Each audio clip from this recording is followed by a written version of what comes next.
Ready?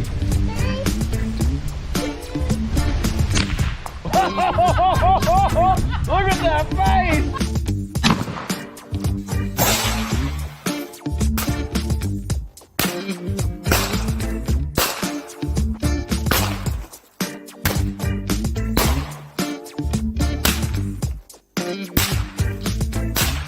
One less can of hard seltzer in this world. I'm proud of myself. So this is what everybody really looks like when they take their mask off after guns, beer, and therapy. International Space Station. We're about to see Santa passing by, over. Ho, ho, ho!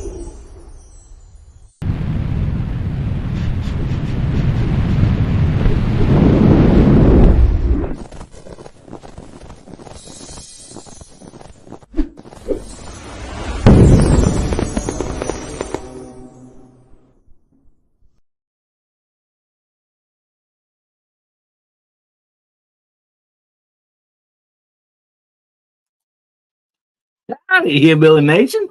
This is American Hillbilly. Man, hope you all had a wonderful Christmas tonight.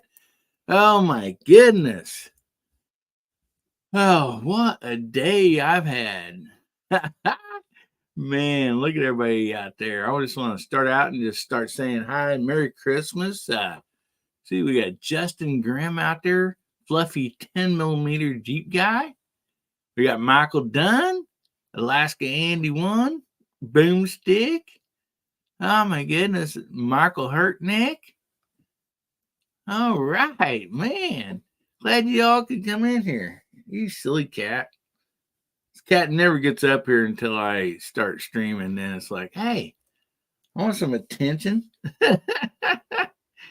Oh boy. My goodness. I hope everybody had a wonderful Christmas. I thought might as well just do a fun little open chat for everybody. I know some people still have family and stuff, maybe at the house, or they might be somewhere else, at a friend's or family's place. And so, but then some of us, like me personally, we already did all of our stuff today. And so we got home and kind of sat in the recliner and relaxed a little bit. And then had another piece of dessert. And anyway, and I'm like, man, I asked my wife what she done. She goes, well, I was just going to watch TV. Hopefully you got something to do. So in other words, leave me alone. So I thought, well, I'll go see what everybody's up to. We'll just have ourselves a little open chat there tonight. Oh, we got Rich White. Hey, Rich. Great show you did last night. Awesome giveaway on those Buck knives. Got Reloader 762. Man. Michael Dunn. Oh, man. Tell you guys, this is kind of just a pop-up deal and everything. At the top of the side chat there is the link if you want to jump on the panel. Like I said, I don't really have anything planned tonight. I got some fun little topics, I thought we might go through. So if anybody wants to jump on the panel, you're welcome. Very welcome to.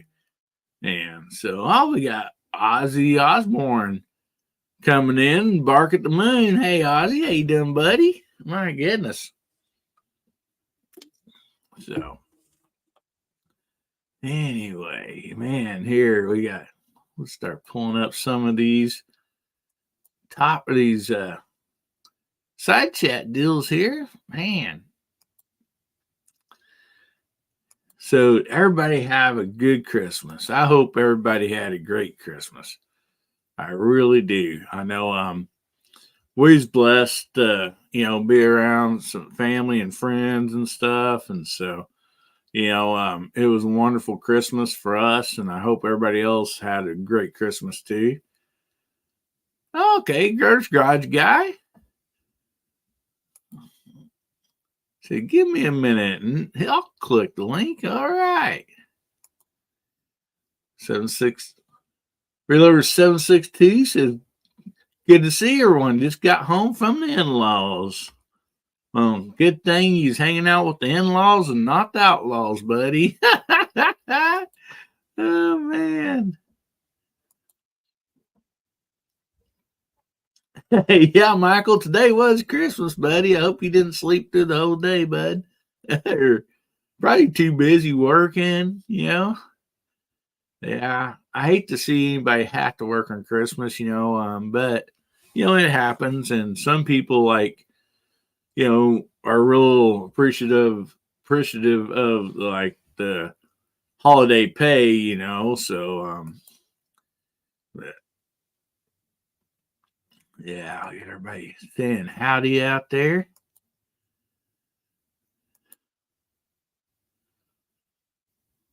Oh man, Rich Wright's got it going on. He says he's in the process of eating some homemade, not only pumpkin pie, but some deep dish pumpkin pie. Oh man, this guy. Okay, look, now you're up here in the camera. Everybody's no, you don't want to be on camera. Okay. You keep bugging me every time I get on live. Thinks, well, maybe she just wants to be on the camera. I think she's wanting my attention, probably. Oh man. We got Woods there saying, hey, fellers. Welcome, everybody. Oh my goodness. I hope everybody had plenty to eat today. I really do. Had a good time and plenty to eat. I hope everybody got to do that. There's defense dad. He says, I see gun people. Yeah, there's a few gun people in here, I believe.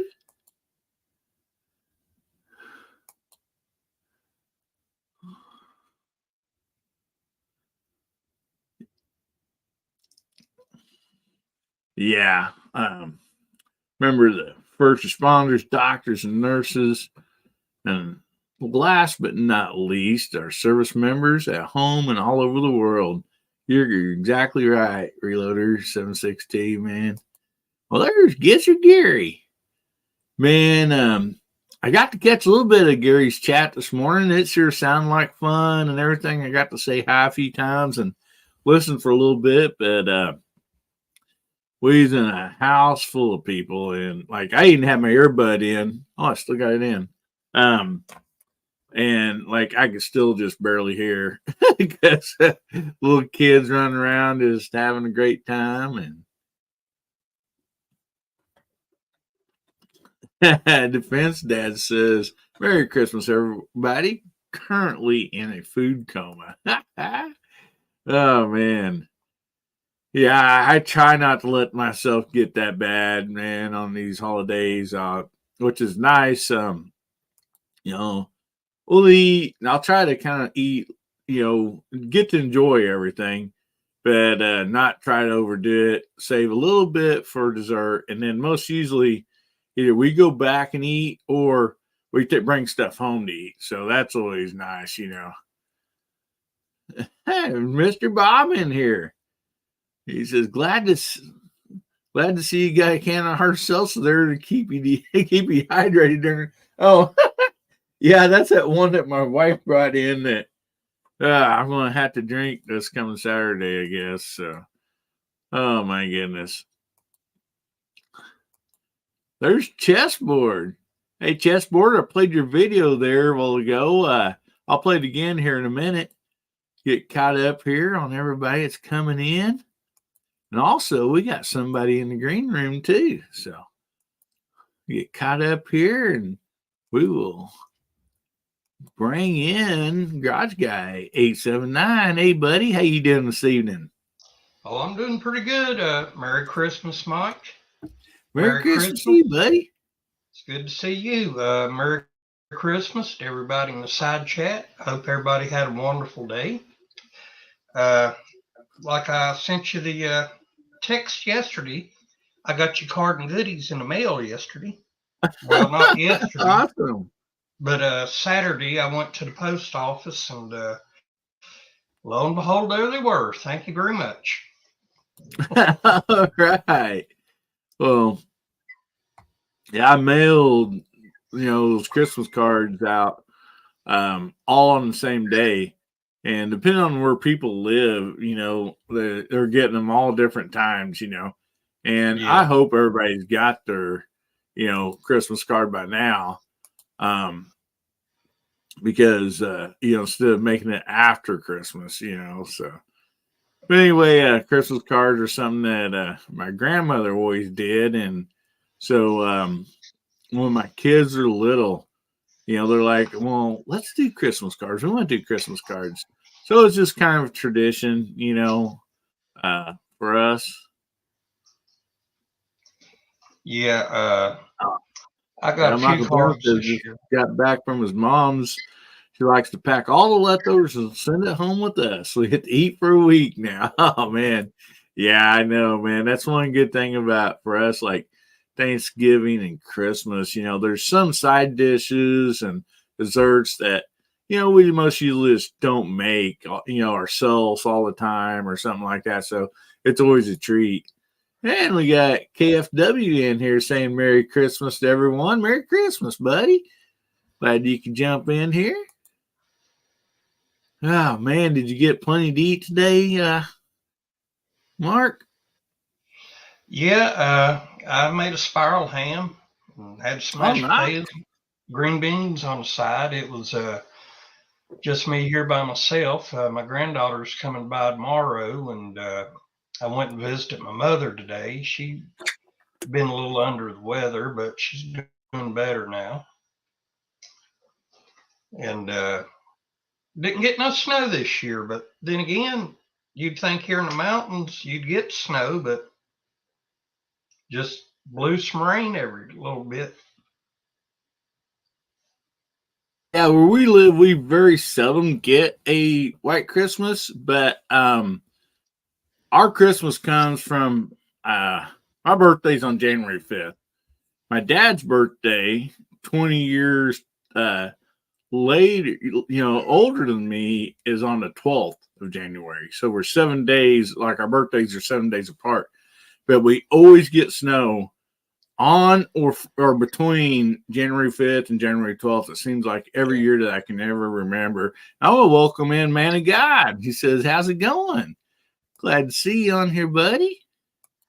Man, we got more people jumping on here. We got 556 Media. Says, greetings all and Merry Christmas to you and yours.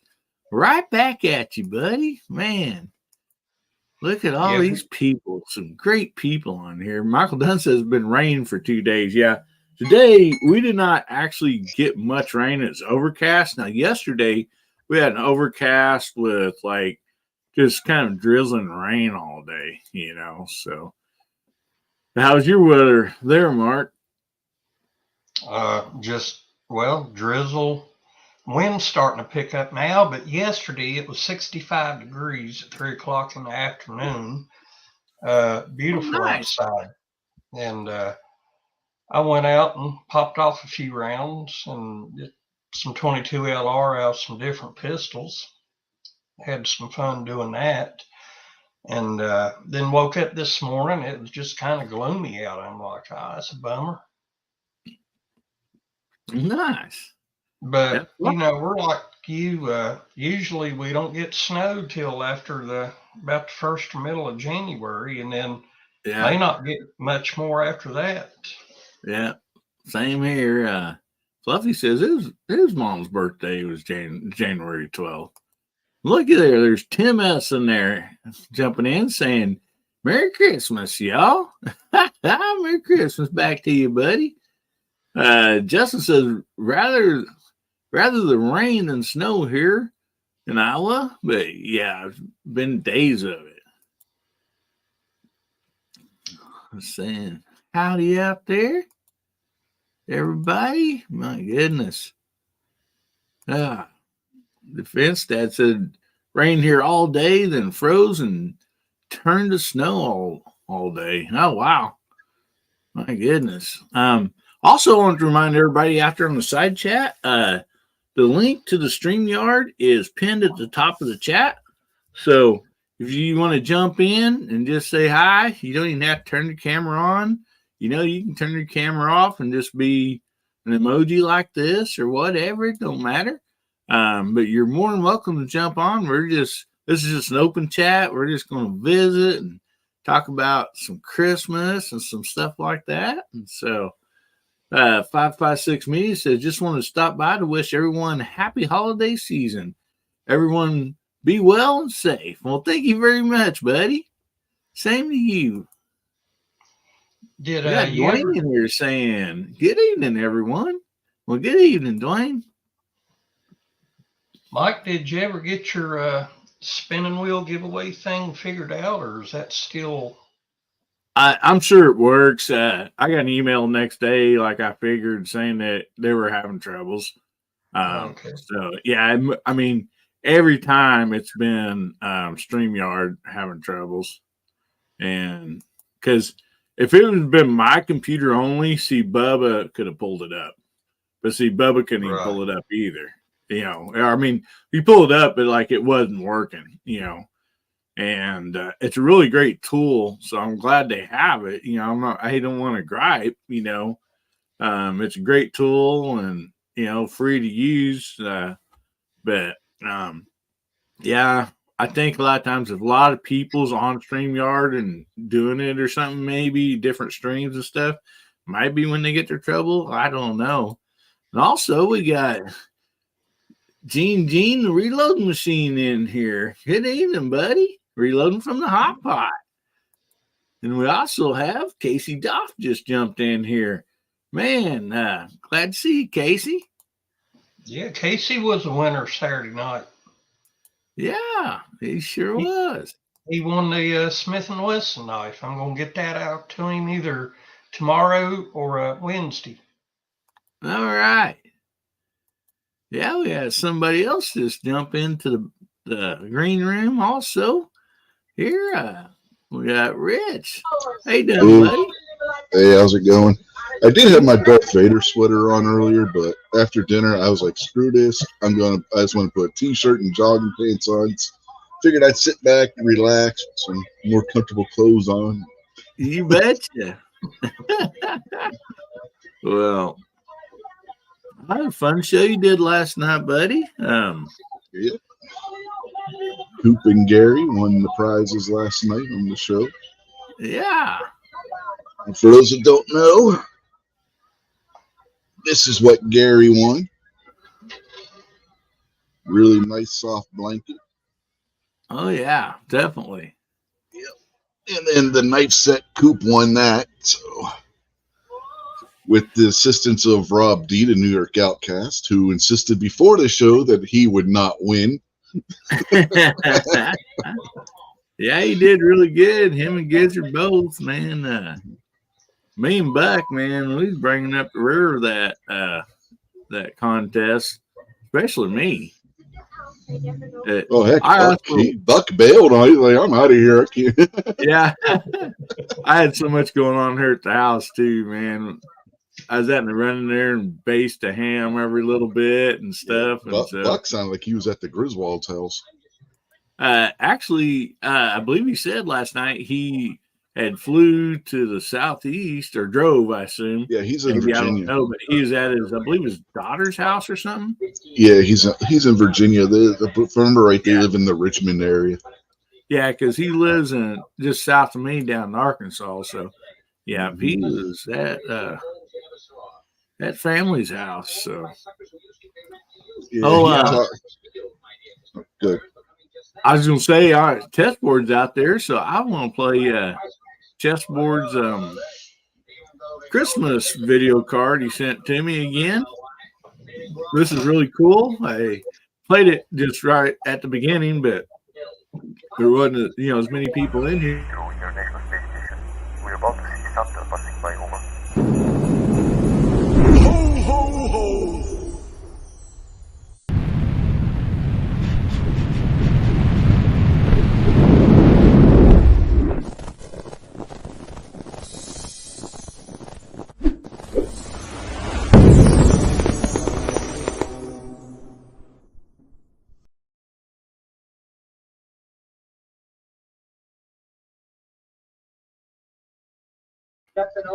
Wasn't that good? Yeah. Man.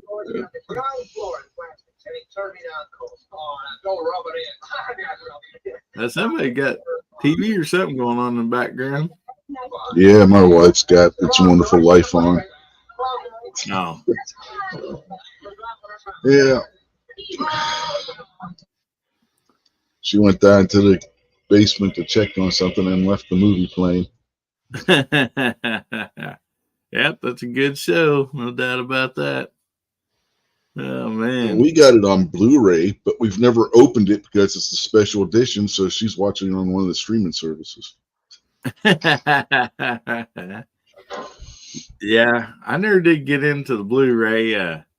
I figured it was like the beta when, they're trying to, outdo VHS and it didn't work out for them. So I'm like, I seen a lot of people waste their money back then in the day on that. And so I'm like, yeah, I think I'll just stick to regular compact disc or whatever.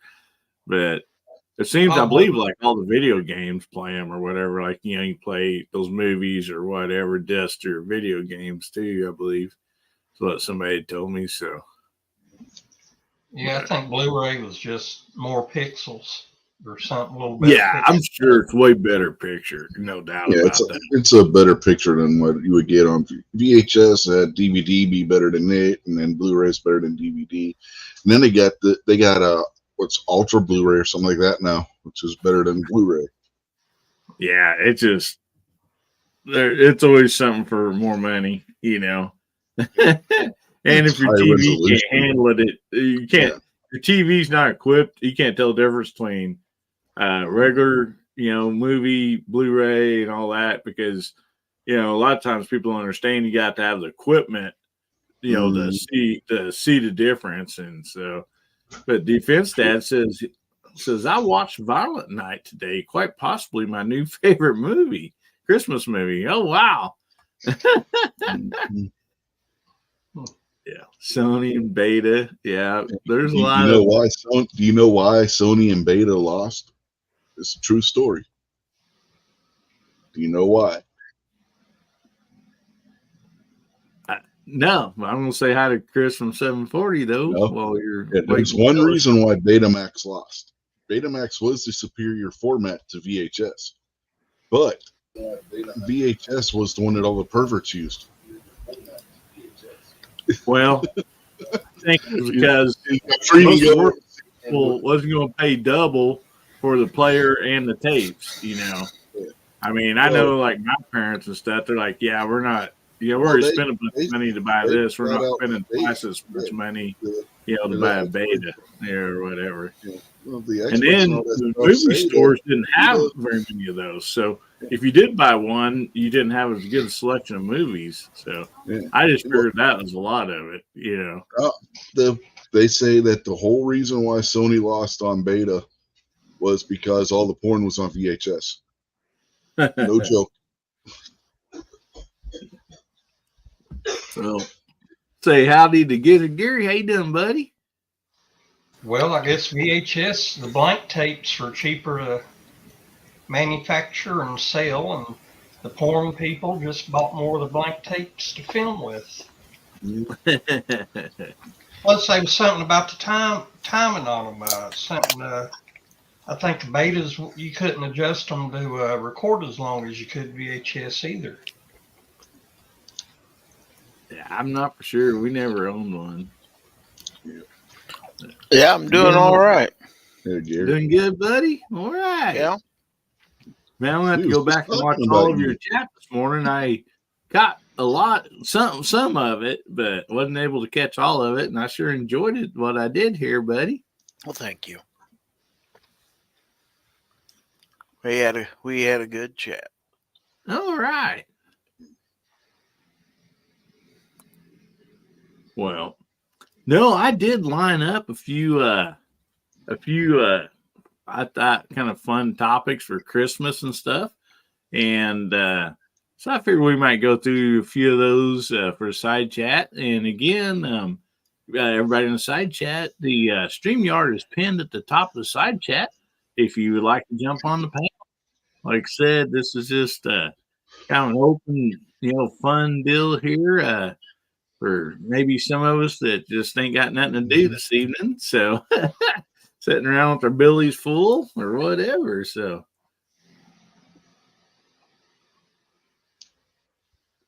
Okay, Justin Grimm says, I'll ask the same question I asked in Gizzard's chat for the panel. Favorite present received so far? Oh, man. Of course, mine would have been a lot of, just seeing the family and everything. But as far as a physical present,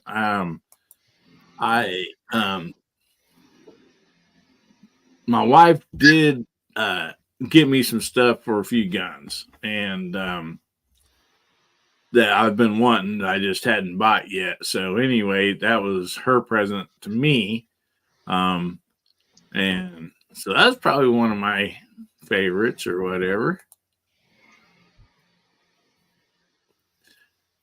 So any rest of you guys? That's pretty much anything my granddaughter gets me.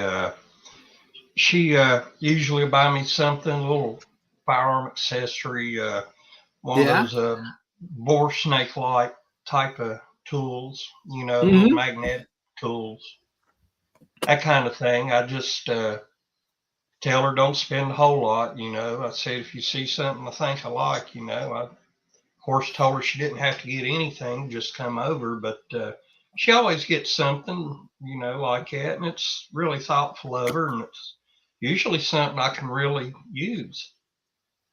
All right. Well, Cool. I guess for me, it would be the upgrades to my computer. My wife got me a new CPU cooler for it, and then my daughter bought me a new power supply. So, Oh, nice. That's real nice. See, yeah. So, Gizzard, which I guess you answered it earlier today. I don't recall what I answered this morning. There was so much chatting going on this morning. I didn't get all that many things. I know after I left Rich's chat last night, then on Ron Wayne's giveaway, ended up winning a BB gun. So. Oh man, yeah, that was sweet. Yeah, I'm so glad you won that. That's really actually fun. pretty fun. That actually sounds like fun. So I'm kind of looking forward to that. Not that the blanket, I saw that blanket on Rich's. It's like, oh, that would be nice. I ended up winning that. So it's like, it must have been my night last night, I suppose. Except in the trivia game where you came in second to Ron. We tried there too, but it just didn't work out. But it was close. A lot of fun yesterday, all the way around. A lot of fun with the family, a lot of fun at night. And then this morning, the chat went real well. So it's been a great weekend, I got to tell you. Awesome. Say howdy to C&T Design and Arms out there. Howdy, buddy. Speaking of the knife winner, there he is. Yeah, he won the $2 knives over on Rich's show last night. Then Jacob S. won. Winner, buck knife. Jacob S. won the one I gave away this morning. So I gave away a Savini knife. So cool. So I figured it was a good weekend for people to win knives. So did Travis T not get on your chat this morning? Oh, he was on there. Yeah. I was just joking because he's won like I know he was. I thought it was funny too. Man, that's so fun. There've been a lot of knives given away this weekend. Oh man. Everybody wants a knife. Come on, man. Yeah. And if it was easier to give away guns, there probably would have been a lot of guns given away this weekend too.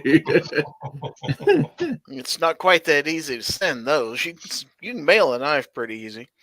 Yeah, but that's what I'm saying. If it was a lot easier to get them, then yeah, everybody gets an Altor. Yeah, knives are a little cheaper. Just a little. I mean, depending on what night, anyway. Like if you're giving away a Benchmade, you could probably give away a Taurus. Well, I got a couple of Benchmades, but I ain't giving them away. I'm not giving mine away either, but I'm just using that as an example, Gary. Come on now. Oh man. So I got a few topics to go through here for the side chat. And,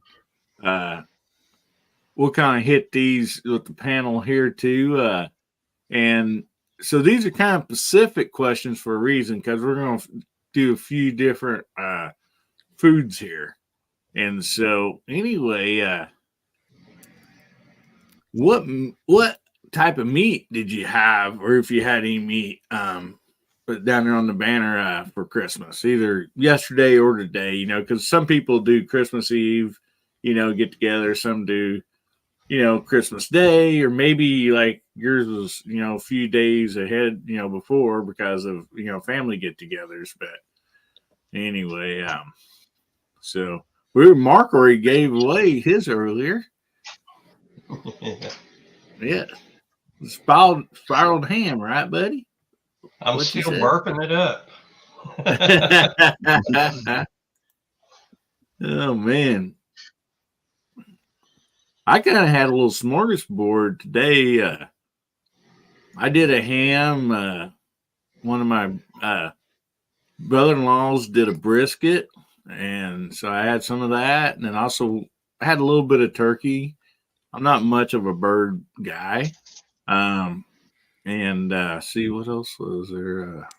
You saying you didn't give him the bird? Yeah. Oh man, Casey did good today. Prime rib and some tri-tips. Oh man. Oh, that does sound good, yeah. Mm-hmm. You know, I thought Yeah, about making a big pot of spaghetti for today, but I figured I'd go with the ham. Yeah. You would have been up there with Michael Dunn. He went off the rail and did manicotti. All right. Nothing wrong with that. Yeah, little break from tradition there. I guess unless you're Italian. Are you Italian? Yeah. Manicotti. And Defense Dad said he had some soup today with ham in it. Well, Justin Grimm had lasagna, looks like. So, hey, there's lots of Italians out there. Is Justin Grimm really Garfield? Reloader 762 says, yeah, it's pork ribs and barbecue sauce on a crock pot. Oh, man. Yeah, ditched the tradition and did lasagna and Italian food this year. Man. Fatter than Garfield? Sounds like it. Don't make you a bad person, though. No. No, not Italian, he says. They sure got some good food. There's no doubt about that. Yeah. I had turkey. My wife made some ham for our son. And then with that, we had mashed potatoes and homemade mac and cheese made with Whoa. You're getting way ahead of it. I know, but I got on a roll. Yeah, Everybody else talking about the pasta they had all for in dinner. butter. We're going to do side dishes next. So Everybody was out there talking about the pasta they had, and I just kept on going because I had pasta on the mind. You're going to shoot your whole wad right here, Rich. I tell you. We're both talking the pasta out there. Got me excited about the pasta we had. Pace yourself, man. Come on. yeah, the Vince Dad says it's called stuffed spud soup, potato soup with hash browns, cheese, onion, and ham. Man, that does sound really good. Yeah, I'm reloaded from the hot pot. Said we had traditional ham with sides. I didn't have anything. Flo said I had some kind of leftovers. Well, that's always good too. I'm writing down what Vince Dad had. That sounds So real for the good. next one, I didn't even What? answer. what are some of the side dishes you had for Christmas? Well, I guess I'll start since I already said two of Yeah, them. we'll let Rich finish his side dishes there. Yeah. I didn't eat any, but my wife also made stuffing and broccoli. Nice. I ate mashed potatoes and some of the homemade mac and cheese made with a nice aged white cheddar. It was good.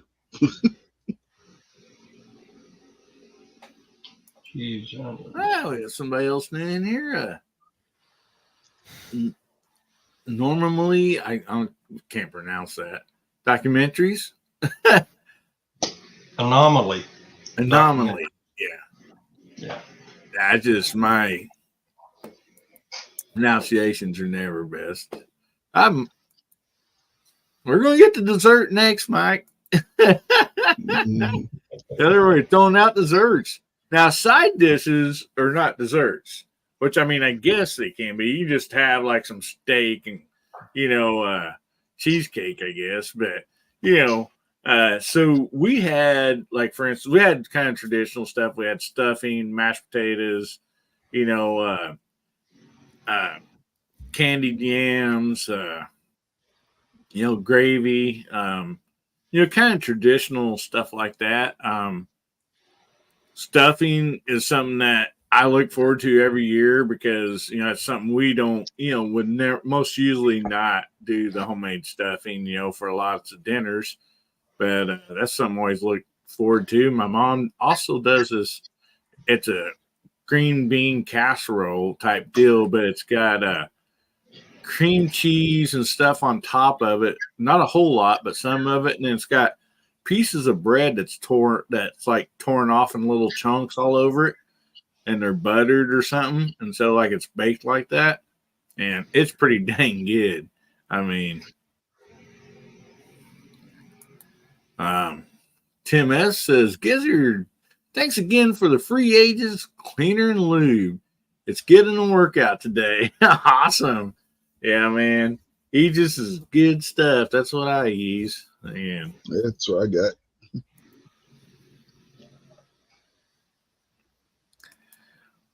yeah, Michael says, well, we didn't have no sides. We had garlic bread. Well, Wouldn't garlic bread be a side? you betcha. Yeah. Yeah, man. Stick to your side too, man. Good stuff. So, anyway, anybody else? That reminds me, we had dinner rolls too. Can't Oh leave them yeah, dinner rolls. Excuse me. Sometimes some years we'll do the homemade ones, but then a lot of times we do the brown and serve. Those are pretty doggone good too, So No, we did the homemade. She had them rising from yesterday. She started them last night and let them rise overnight, and then threw them in the oven this morning. Those are nice. Hey, there's JH586. Howdy, Jamie. Me. Hope you had a great Christmas, buddy. And again, guys, if you want to jump in the StreamYard, say howdy for just a minute or whatever, the link is pinned at the top. So, I mean, we got room for 10 altogether in here, so don't be shy. Reloader 762 said we had loaded baked potatoes, pasta salad, and yeast rolls. Oh man, Yeah, I like that's really nice. Sourdough rolls, pretty good too. Mm-hmm. Yes, they are. Yeah.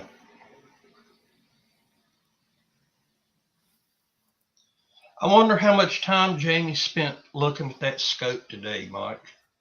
I bet I bet his hands are tired from holding it and looking at it, going, "Wow." Mhm. Oh man, yeah, Jamie. Oh, he said he's going to join in a minute, so maybe he'll tell us. Oh man, Defense said the Rolls brand Texas rolls are favorite in his house. Yes, those are good. They are good stuff. Oh well, definitely meant that. The rolls that my grandmother made, the kind of family recipe, it's a yeast roll, and so it's one of those deals. It rises, and then you add more flour and all that and everything, and knead it all back up, and then it rises, the second time, and then that's when you cut them out and throw them in the oven, and they're good. It's a lot of work, but my goodness, they sure are good. Oh my goodness. So Well, anybody else got any sides or something? Not, we'll jump on over to the dessert. Well, I want to answer the first question first since I never got. Oh, I'm sorry, Gary. I'm sorry, buddy. I am over here, by the way. In case you forgot who all's in here, yeah. I'm so sorry. Oh, it happened to Gary last night too. I forgot to ask him a question. All right. I just sit over here in the corner and mind my own business. Well, for the main meat, we had brisket. My daughter cooked a brisket in the oven, and smoked it on a rack, so that's what we had there. Side dishes, we had mashed potatoes and gravy. We had homemade casserole mac and cheese, and we had King's Hawaiian rolls.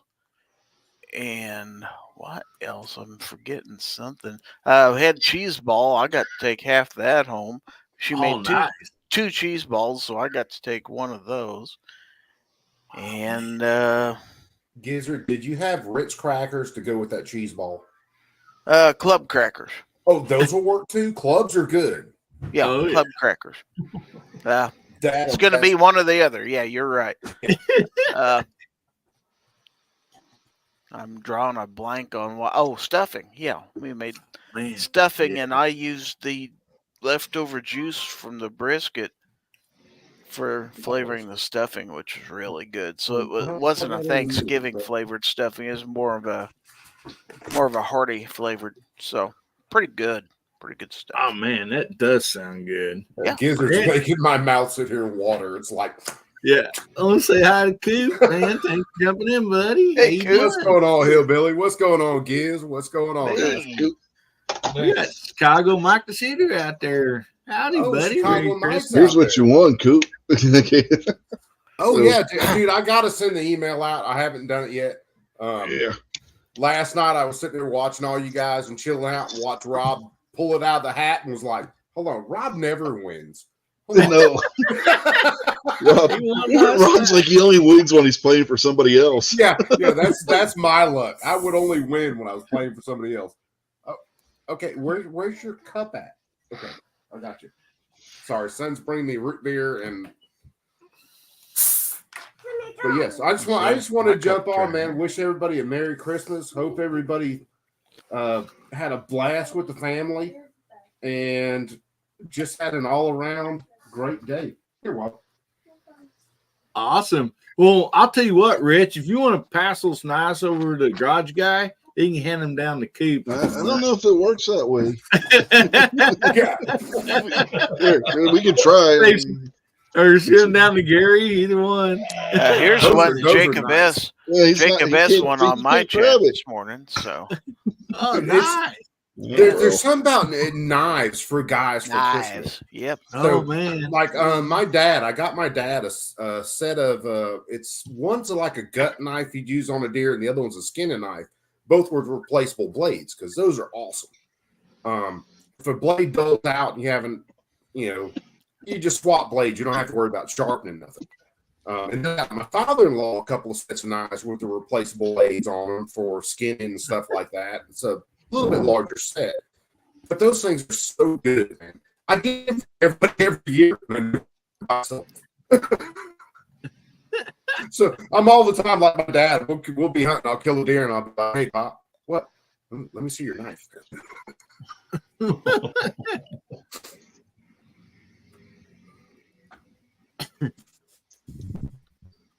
I think it froze up, Coop. No, I'm not frozen up. Y'all just keep talking. Yeah, I believe he's frozen. Sorry. Yeah, he's roboting. Oh, there he went. Oh man. Come back, Coop. I grabbed this as well. I'll be an LC horn. I'll tell you Those what. baggy shoes that elves wear, do they need a shoehorn? I don't know. I had a ton of views this morning on my stream. I was amazed how many people were on YouTube. I had over almost 200 views this morning. So, Ain't that something? That's awesome. yeah. So, yeah, it was great to see everybody up and about on Putting the light in. Christmas morning. There, Okay. Coop's back. Well, take a look at it. Go play your stuff. Yeah, for some reason your other one's still up. bring it Here, up. let me remove it there. There we go. All right, I'm back. My internet's apparently having strokes right now. It's like Joe Biden when you ask him a question. Oh man, the Hodge twins put out a video earlier from Biden. He was giving a speech somewhere, and he got done, and he's getting ready to walk off stage. Instead of walking off the side, there's a bunch of flags set up behind him as a backdrop. He starts walking right towards the flags. Oh yeah. And You all know the song "I Don't Need Your Rocking Chair" by George Jones. Oh yeah. I changed those lyrics around for Joe Biden, and it says "I really need your rocking chair," and I still have to do a video on that because it's just funny as hell. But Yeah. just me. Well, we got Mike Ozzy Osbourne jump in on the Facebook side. Hey, Mike. Awesome. Ozzy, what's up, Oz? Bark. Dude, there's Yeah, been we're also streaming to X too. Yeah. Dude, there's been so many cool people on today in streams and stuff, which I was in earlier today in between kids opening gifts and everything. Hillbilly was on, Gizzard was on earlier. And, of course, I'm in chat as much as I can be. And I got to run there with kids and we got to do race cars. I'm like, I'm glad all of you guys are putting in the time with all of us and hanging out. What's up, Jamie? Hey, Jamie, how you doing, buddy? Let me plug this in. Jamie. Look out. I'm Let me plug it in. stunned. Oh, I'm stunned. Hold on. oh.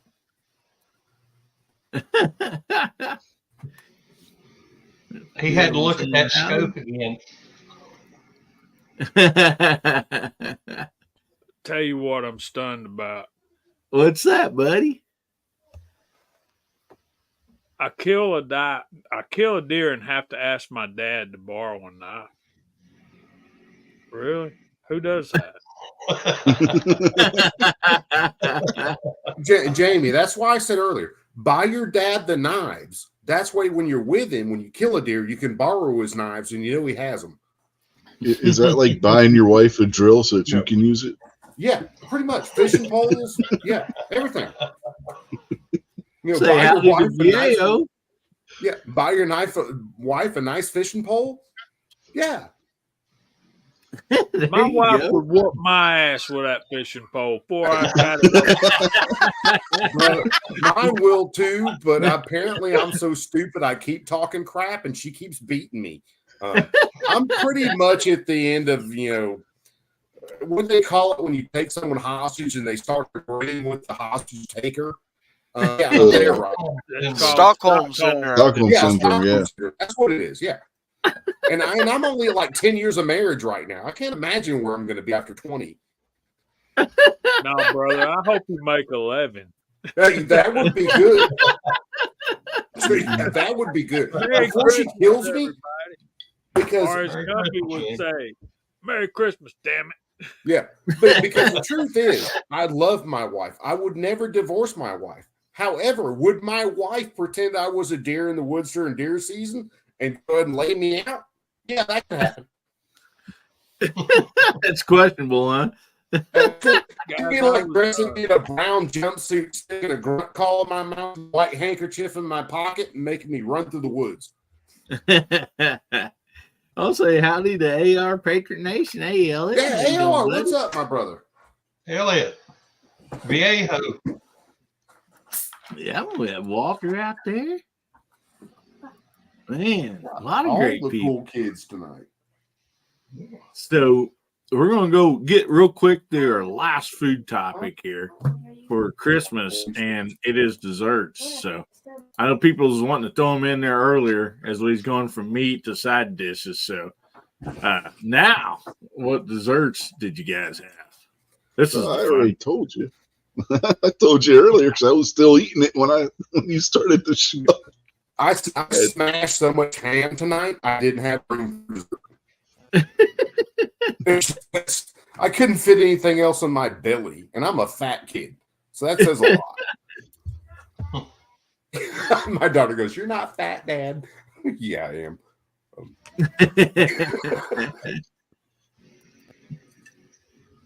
I got to go with banana pudding. I love that stuff. Oh, man, that is good stuff. It's like those potato chips. You just can't eat so many. You keep going till the daggone bowl's empty. See, I'm that way with pumpkin pie. Pumpkin pie has got to be my favorite dessert for like holiday, Thanksgiving, whatever. That's my favorite thing. Yeah. So far, I've had 2 slices of deep dish pumpkin pie for dessert. Oh, yeah. Oh, man. Wake up the next morning, fix your cup of coffee, whip cream the hell out of a big piece of pumpkin pie, and then just. Yeah, my wife's got this big pie pan that she uses when she makes the apple pie. I mean, apple or pumpkin. It's like that deep. Like deep pie. Yeah. Okay. That's enough to make the fat happen. Well, Defense Dad says he made New York cheesesteak or cheesecake, but he will make Missouri's cheesesteak cake here. Later, AR, you stopping and stopping out, man. We'll catch you after a while. Yeah. Jumped in and say howdy. Merry Christmas, I think. So cheesecake with either cherries or blueberry toppings. Yeah, man. That's good My stuff. mom normally does blueberry on her cheesecakes. And strawberries with strawberry and chocolate is good too. You haven't tried that on cheesecake? Yeah. I wish I could find the recipe again. It's been 20 years ago or more. I found a recipe for a Snickers pie, and it had actual Snickers in it and a bunch of other stuff, and cream cheese kind of icing on top, and it was a diabetic nightmare. But that thing was so freaking good. And after a couple of years, I found the recipe again, and I never could find it again. Oh wow! But that thing was, oh my God!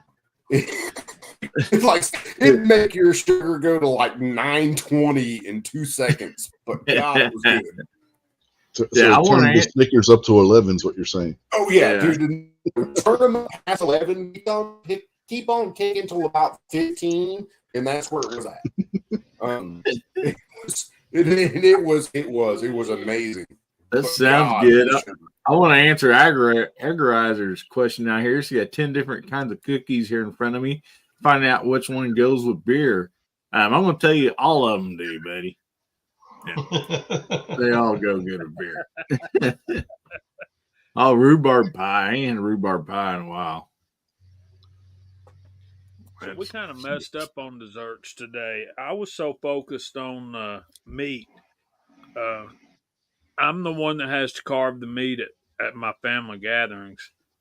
By the time I had everybody's meat carved, they said a prayer. Live in the country. That's all I got. Started eating before I got the meat carved. At Thanksgiving, I didn't have any turkey. I had signal just the size, just working.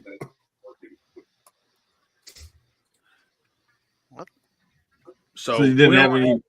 We had one dessert, pecan pie, and it got gone pretty quick. So, oh man, pecan pies don't tend to stay around too long. No, not a good one anyway. Is it pecan or pecan? Dude, I do both. Because I grew up an Army brat, so my pronunciation comes from all across the country. So if it's pecan or pecan, a lot of times I'll say pecan, but sometimes you catch me, I say pecan. It depends on the day. Amy, I'd like to ask you a question, sir. I got an answer. You may not like the answer, but Jamie's got it. Yeah. How much time did you spend today checking out that new scope? Actually, I've not had any time to fool around with such, but since you brought it up, Since you brought it up. There you Yeah.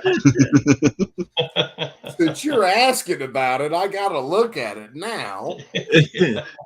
Yeah, I talked to Jamie a little bit yesterday, and he's busier than one arm paper hanger, man.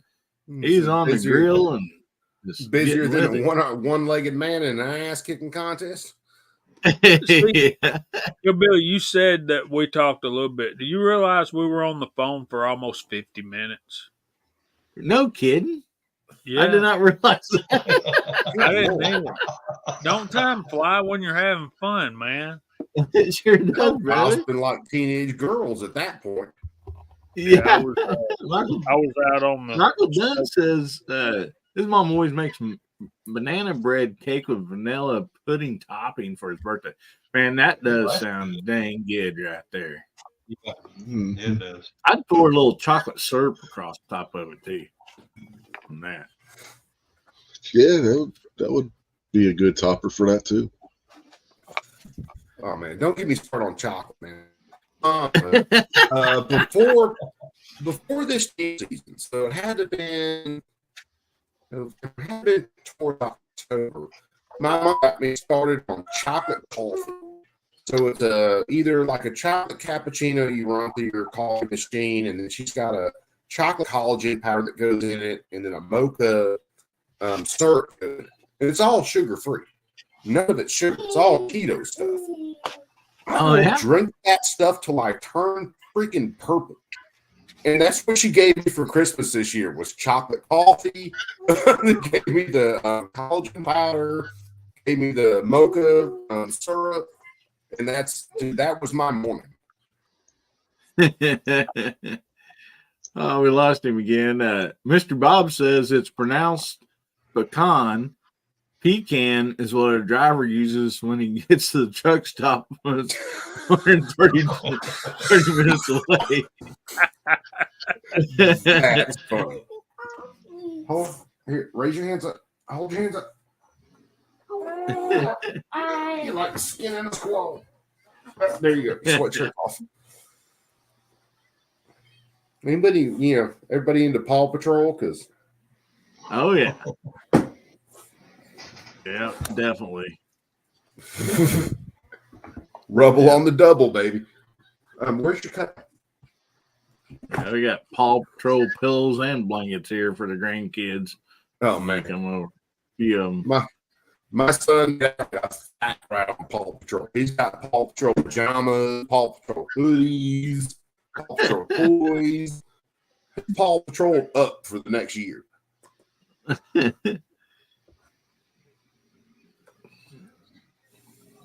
Jamie's checking that thing out. Yeah, he looks like a regular Nostradamus over there. Galileo. Yeah, that's who I was thinking. Galileo. I got Nostradamus flipped around. I'm stupid. Forgive me. Well, no, not really. When Nostradamus made his predictions, he didn't say what year. He said this star will be in a certain position in the night sky when this happens. Hey, you are right. Dang. Yeah, You are definitely right. and that's the guy. That missed Hitler's name by one letter. Like what? Yeah, I heard that. Yeah. Yeah.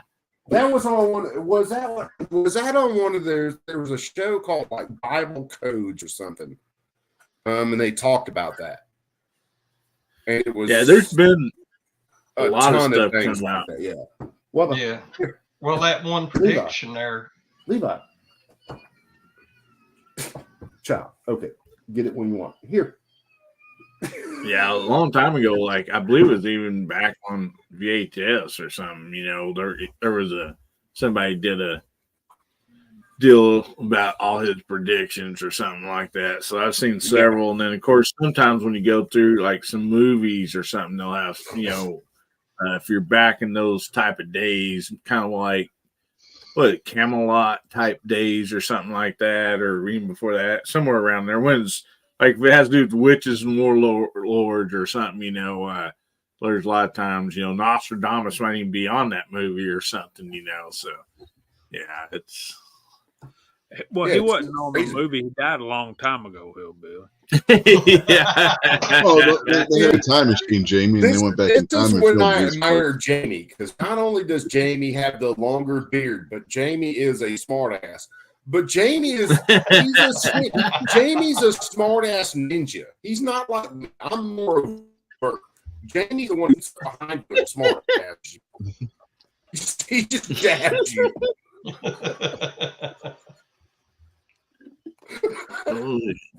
Jamie's Yeah, out these stitches. The goal is to be a smart ass without pissing you off. Yep.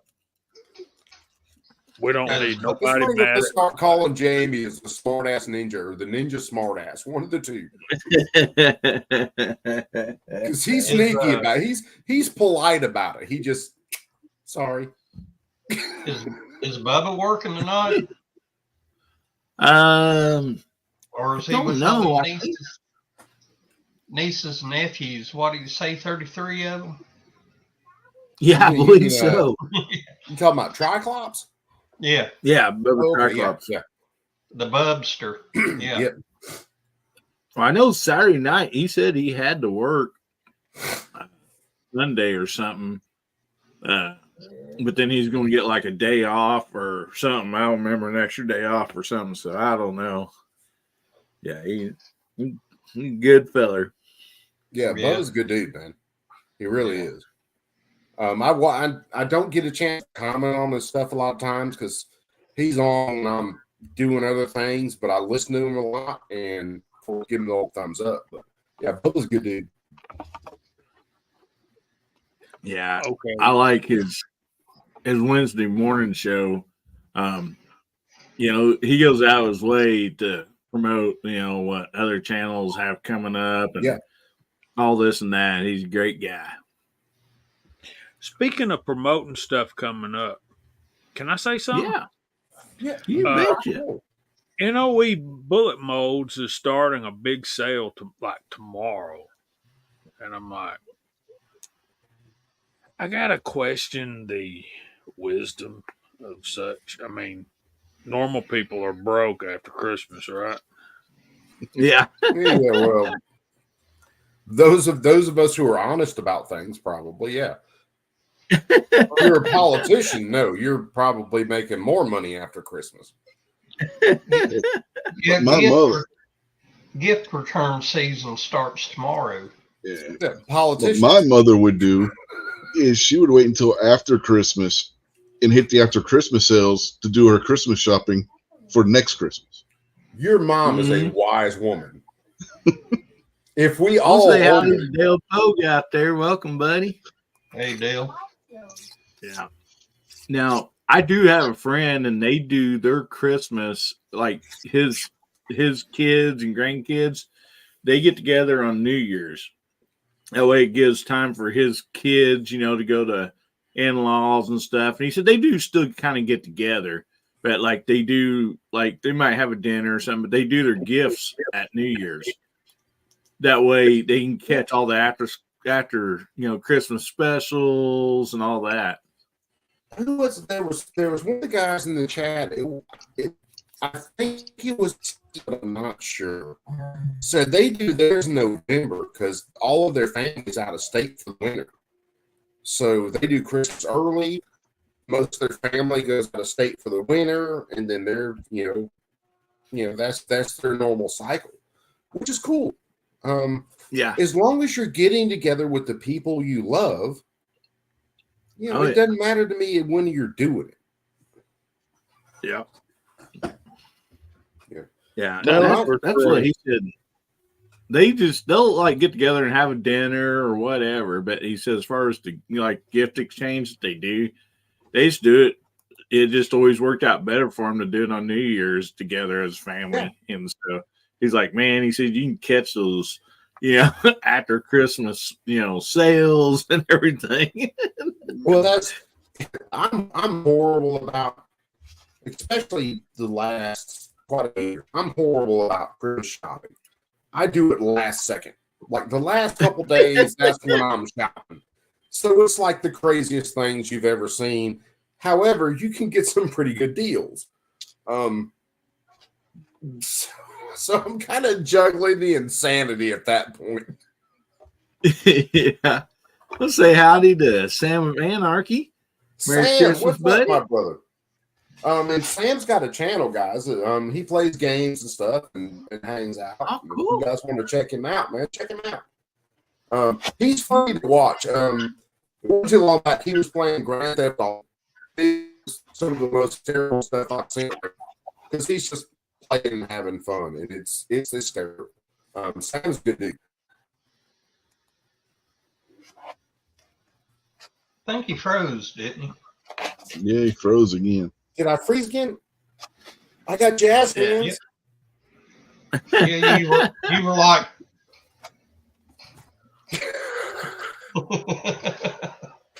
This is the price of living in the country. Been there. If I was living in the city, I'd have good internet and really shitty neighbors. However, I live in the country, I have shitty internet and really good neighbors. That's a When we lived mouthful. in the country, our neighbors were my in-laws. I don't know if I was winning out well, there or not. See, I'm a little different because my in-laws, they both started out originally pretty much hating me, and now we get along great. I love them to death. There's nothing I won't do for my in-laws. That initial start for the first couple months, yeah, that shit was rocky. Yeah. That shit Well, was rocky. You know, you was talking about people waiting until after Christmas to do their Christmas or give gifts. There's a lot of Eastern European countries, and especially Western Russia. The big holiday over there is New Year's, and then they'll have the Orthodox Christmas on January 7th. Mm-hmm. And that's more of a religious thing for them, but they're kind of giving gifts holiday. That's like New Year's. Where's this now? You get Eastern Europe, especially Russia. New Year's Day is their big holiday when they give the gifts, and then they have the Orthodox Christmas, which is they celebrate it on January 7th.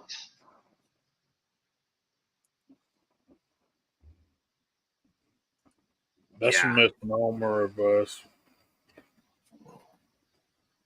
I don't know. I think we all have some misconceptions about Eastern European people that probably not very fair at all. I think they're people just like us, and Oh yeah. I think they love their mamas and daddies and their kids just like we do, and want the best. And you know, the Cold War was going on when I was growing up, and I guess it still is. I think what we're seeing is a renewing of the Cold War in reality. Yeah. I wasn't knocking them. I was just, saying some people over there celebrate Christmas somewhat differently than we do. I mean, to them, Oh yeah. That's what I was saying. We've been take blessed credit enough for what I said, Mark. I feel like now I need to explain myself. We've been watching this thing this evening about Apollo, the race to the moon, and all that kind of stuff. And it's like us against them, and all that kind of stuff. And yeah. do y'all realize that most people under 30 years old believe that never happened? We never really put a man on the moon, that we faked all that. Recorded in the studio somewhere. Well, Oh, yeah. Conspiracy theory, yeah.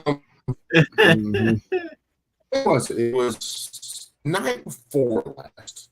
I was talking to the guys from the Tactical Turkeys. If you guys don't know who the Tactical Turkeys are, you need to check out the Tactical Turkeys. They're a bunch of good dudes. And we got started on conspiracy theories. Part of it was conspiracy theory landing on the moon. And to me, it doesn't matter whether we landed on the moon or not. It honestly doesn't. However, if we didn't land on the moon and everybody buys that narrative 100%, they don't question it at all. It's just that's what we did. That kind of shows you how people can be programmed to believe one thing or another. And that was a whole. It was, trust me, it was a discussion.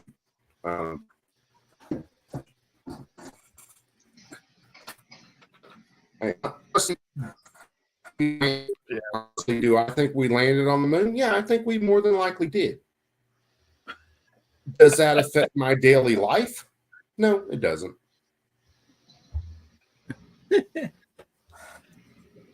Look, man, I know good and well we did because my parents dragged me up at 3:00 in the morning when I was like 8 years old to watch these guys walk on the moon. Well, see, and that's a crazy difference, James. So you got woken up at 8 years old so you could see people walk on the moon. I remember being in elementary school when the Challenger happened. Yep. Where we were all pulled, we were in the classroom, they rolled the TV in on the stand, and we're like, we're watching this NASA thing today. And it was like, cool, it's great. And all of a sudden it went off like a bottle rocket, and the teacher was like, let's forget about this and we'll not talk about this for the rest of the day. It was like, Yeah. oh, so they're 20 of us. I was at Leonard Wood, Missouri when that happened. I'd been about 2 weeks out of basic and into AIT, and the instructors come up and dismissed the class, sent us back to the barracks. Yeah. Yeah, I was. We'll say howdy to Buck out there. We were in Washington State. I think I was in Idle Hour Elementary School at the time. I'm pretty sure that's where it was. Mark, you talking about when Challenger blew up? Yeah, when the Challenger blew up. Yeah. And it was a cool thing. You watch this thing blast off and you're a kid. And then you watch it go up like a bottle rocket, and your teacher goes, I'm just going to move TV out of here for right now. We're not going to discuss that. And you're like, really? We're not talking about this? You want me to tell you about my first grade year? Yeah, do it, dude, please, because you're hysterical. Please, just quickly. 1968, at the end of August, early September. Well, we started at right after Labor Day back then. We actually had a full summer. Was my first year of first grade. It was the first year in my hometown that we had desegregated schools. So my first day of first grade was the first time that black kids and white kids went to the same school in my town here in Georgia. And that was a big deal. So that's a huge deal. Yeah. Right. So it's just a big deal. You think about what happened in 1968. They killed Martin in April. They killed Bobby in June. We start school in August, and in December, they make a lunar orbit and come back in Apollo 8, I think it was. But we got the first day of first grade, and we walked in. My mom's telling me, I'm going to tell your teacher, if you misbehave, she better whoop your butt and let me know, and you'll get another one when you get home. Back in the day, yeah. Yeah, we walked in that schoolroom, and my teacher was a little old black lady. And my mama didn't say anything about it at the time, but she told me later, said, and she did. She went right down there and told her, he gives you any trouble, bust that butt and call me. He'll get another one when he gets home. And yeah, you know, that's what it was for later. That was very hard for her to do in 1968. But you know, I like to think there's not any racist part of me, and I think that because we integrated schools down here is probably why. And I'd always been around black folks and always loved black folks, and Some of them. I mean, some people you just can't love. I don't care what color they are. You Yeah, know what yeah, I mean? I mean, well, Right. we Yeah. gotta love them. That's God's command. Some people are more difficult, and some are easier to love. If you know what I mean. There are too many people today that say someone doesn't like me because of my color or the way I look. And they'll never look at themselves and go, no, people don't like you because they don't like your personality. They don't like your attitude. They don't like the way you treat others. It's got nothing to do with anything about you, color, hair, whatever. They just don't like you. And there are too many times where people go, they don't like me because I'm this or I'm that. And it's all because they don't want to admit, they don't like me because I'm me. You know, I understand I am a really rough person, especially when you let my sense of humor go wild. I am a really rough person. I understand there are people who don't like me because of me. Not because I'm short, not because I'm fat, not because I got a big head, and small other things. I won't go there. But it's just me. It's a personality thing. But people won't admit that. There are people out there that run around now that they don't like me because I'm this color or because I'm this. No, they don't like you because your personality. You know, Say, real quick, I'll say howdy to Warsaw Patriot. Merry Christmas, buddy. oh shit, Warsaw snuck up. What's up, brother? For any of you guys that I don't have none to, I'm sorry. For the rest of you guys that got number 2, you already got it. I didn't hear any. We couldn't understand any of that. Yeah, Well, it's cutting out that's because some. Jamie. I'm retarded and I'm hard to understand. No, man, you're roboting. It No, ain't- it's your internet's having a stroke again. For those of you guys that I have phone numbers to, hopefully I messaged everybody tonight. Merry Christmas. Anybody that I didn't message personally, Merry Christmas. I don't have your Merry Christmas. Because all of you guys are seriously outstanding people. And that's just the truth. There's Warsaw. Yeah, I also want to say howdy to Warsaw here jumping in. We also got Tread out there. Hey, buddy. What's and up, then Trey? also look who else just jumped in here. We got Walks Fletcher. How you doing, buddy? Walks. Merry Christmas, All all. right. Hey, Oh, man. Jamie, I got a serious question for you. I got a serious I have wanted a 35 Ram forever. Do you think getting one is kind of I don't want to say economical, but do you say it's practical getting a 35 right now?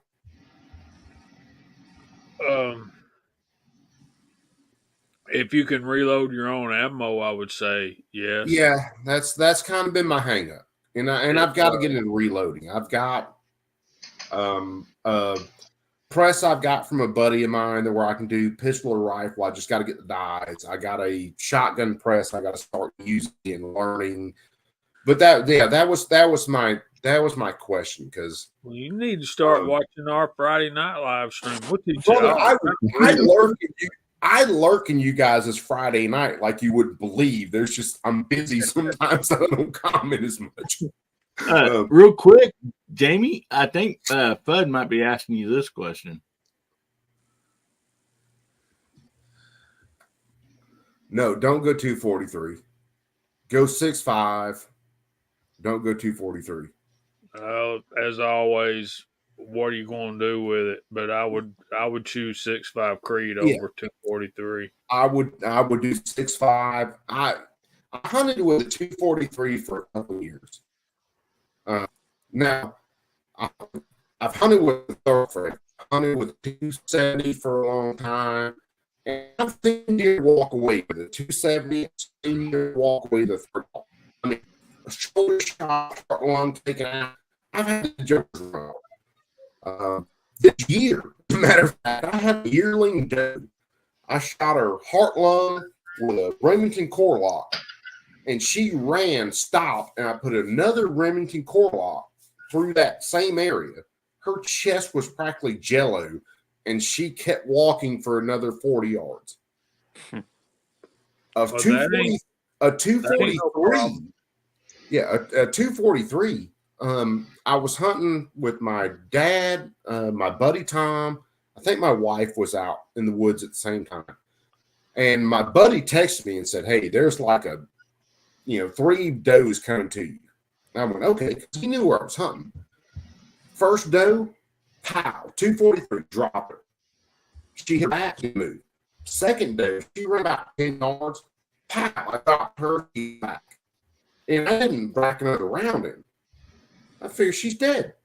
She jumped up and 3 does took off.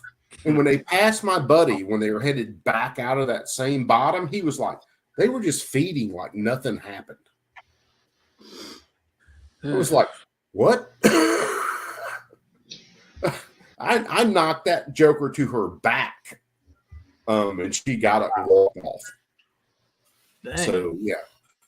I'd go 6'5" just cause. I've never lost a deer with 270 Winchester. Never. I've lost 2 with a 270. I'll tell you this. I've lost 2. I lost a doe and a buck. The doe I lost, me and a buddy, we were hunting on Fort Benning with my dad, and we walked down to a bottom. I was trying to tell my buddy, I said, just face this direction. I'm going to walk off to the right a little bit, face that creek, and the deer will come out. And he couldn't see it, and a doe come out. I kept asking, "Can you see her?" He's like, "No, I can't see her." He flipped down her back. And right the ball, I mean, she should have been done. However, on military bases, you have impact areas where they fire either, practice rounds, stuff like that, and you can't go into impact areas on these bases. That joker dropped a size piece of blood where I shot and ran right into an impact area, and it was like, I can't do anything at that point because I've been around the edges of impact areas on military bases, and that's not where you want to be. There's some stuff out there you don't want to play with. Yeah. Also, Coop, Warsaw put in the private chat, said he was wanting to address something that you were talking about when he jumped in, when he's in the side chat there. So, yeah, Warsaw, go right ahead, buddy. Yeah, hit it up. Yeah, Coop, you were mentioning like some people not liking other people just for minor things. Yeah. I mean, hell, I've been dealing with that shit all the time, dude. I mean, hell, I've met, even if a person's white or black, doesn't matter. I've encountered black people that fucking hate white people all the time. It happened to me, dude. Dude, I work with which most of us do. We work very wide with people into the workforce. So I train people to go in the workforce. So I work with a very wide group of people. And I laughed. There's one of my guys this last semester, younger black guy. He's 20. I thought he was like 22, 23, 24, somewhere around there. He's 20. And he was like, "Coop, you can't believe what these say about white guys." And I'm like, "Dude, I don't care. I don't." Yep, exactly. Because the color's not what matters. It's really not. People want, because of my attitude, I can be a complete off the chain smartass, and be absolutely rude. Even if I don't mean to, I can be absolutely rude, and I know that. And I kick myself in the ass over that. But am I going to look at someone and say, "You don't like me because of my color"? No, you don't like me because of me. And that's, if everybody would realize that shit, that it is a personality thing more than it is anything else, then this world would be a lot better. Yep. And I was Because actually it wouldn't be I'm the victim of something. It would be I'm me. Yep. Take it And, or leave it. that also goes in part with a lot of things like here, like in the gun community or Second Amendment Yeah, community we have here. it does. There's so much goddamn infighting that's not even funny. I mean, hell, it's like me and Rich. I mean, yeah, we got different politics and opinions, but hey, we could all get along, and we all support Second Amendment. We love American freedom. But the biggest and most toxic thing I've actually encountered was where I met an anti-gunner literally called me a fucking killer and murderer just because I support the Second Amendment. I'm like, fuck this motherfucker. Well, it's and we deal with it all the time. We deal with anti-gun people who say that if you own an AR, you're responsible for all these deaths. No, I'm not. I'm not responsible for the actions of somebody else. I'm just not. Yep. Yeah. And I think we got I'm bigger issues responsible than for my actions. My kids right now, I've got a 7-year-old and I've got a 4-year-old. Okay, I might be responsible for part of their actions because it depends on how I'm raising them. Mm-hmm. But other than that, I'm not responsible for anybody else but me. Yep. How I treat people, how I perceive things, we're at a point right now where people think that if you don't go, you're responsible for all these deaths. No, Yep. I haven't pulled the trick. Now, I did mag dump in my front yard tonight. That is a completely different situation. Yep. No, hold on. No, I gotta set this up. I made a really bad joke to my wife last night. It could have gone good, but it went really bad. Mm-hmm. Then my wife was mad at me today because I made said joke last night. And we go through all Christmas and everything. Kids are happy. Me and the wife weren't fighting, but Daddy's stressed because I know I made a dick out of myself last night. And we go to the night with all the gifts from Nana and Papa's house, and I'm carrying in a bag up the stairs to my house. And my stairs are pretty steep. Mm-hmm. And the bag broke. And one of the toys, literally, and I mean this 100%, went wah, wah, wah. And when it did that, I politely stepped off the bottom step and I magged up 15 rounds into the flower bed. But no, the biggest thing I think we're right now between the politics of what we're dealing with in our country versus the infighting and politics of the gun community, I think the politics against our own community is more of a priority right now than it is fight amongst ourselves. Well, the thing you got in the gun community, with all of us, we have dealt with each other so many times. But you have a degree of firearms community that believes in freedom like we do, where you are responsible for your own actions. Then you have a smaller proportion of the so-called gun community that thinks that the government should be controlling what people can own. And that is a huge divide.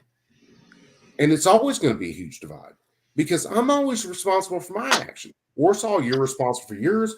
If Jamie eats too many hamburgers tomorrow, Jamie's responsible for eating too many hamburgers. No one forced him to do it.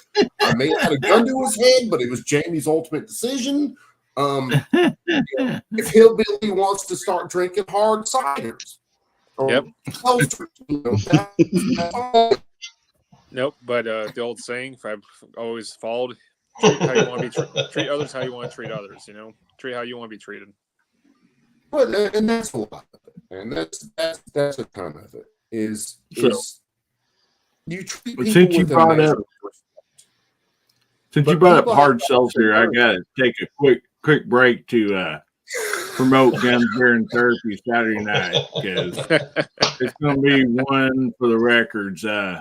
We did a fundraiser for Red Reloading, Red Raider Reloading, and during as we was raising money, I challenged Scotsman. He said, if we hit a certain level of money, will you come on my show and drink a hard seltzer? And he said, yeah. So we hit that level. And then on top of that, Gary stepped up to the plate, and Gizzard's a good dude. and also reloading from the hot pot. He was challenged, and so Miss Hot Pot. pardon. And Miss Hot Pot. people. Gene from reloading from the hot pot. And so anyway, this coming Saturday, there will be me, Gizzard, and Scotsman all having to drink a hard seltzer. And Gene from reloading from the hot pot, he will be drinking champagne out of his wife's high heel shoe. So, and so you're not going to want to miss that. Tell you what, Mike, if his wife can't find a high heel shoe, maybe Scotsman can donate an old sneaker. Yeah, I get. She's probably got some old school Converse, some old school Chuck Taylor, so you can drink out of. Now, I got a question for you, Hillbilly. If Bubba ain't here and somebody swears, does he still have to put the quarter in the swear jar? Oh, if he does, he's Because I think Warsaw's going to cost him a small fortune tonight the way he's going. At this point, Yeah. I deserve 50 bars of soap right now in my mouth, probably at this point. Early on in my- me eating Brother might have enough to buy him a brand new 50 BMG. You know, who knows? Look, guys, don't be treating my brother Gene like that. we love I him. ain't letting him drink champagne out of one of Scotsman's nasty old sneakers. I didn't say Scotsman's. I said he needed to find Miss Hot Pot's old Chuck Taylors and drink them out of that. No, she don't. This is an old school mating ritual, okay? it's very elegant. It's very high class to take a lady's pump off, pour champagne in it, and drink out of it. And I told him, I promised he would thank me later. And he says, he says, been there, done that. I'm loving the idea. This is how you know Jamie is a gentleman and a scholar and an old school poet at heart. That's yes, Jamie. and you're right, Jamie. That is awesome, an old school deal. Yeah. I mean, that is really great. But you said mating ritual, but also is peeing on the ground, and you know, Look, to marry my wife, at least I would have some drank. people were saying drink it out of Bubba's work boots. So I mean, thank Well, goodness, you know, that never did come up. So I was and about to say also say hi to Guns and Water out there. He's saying Merry Christmas, everyone.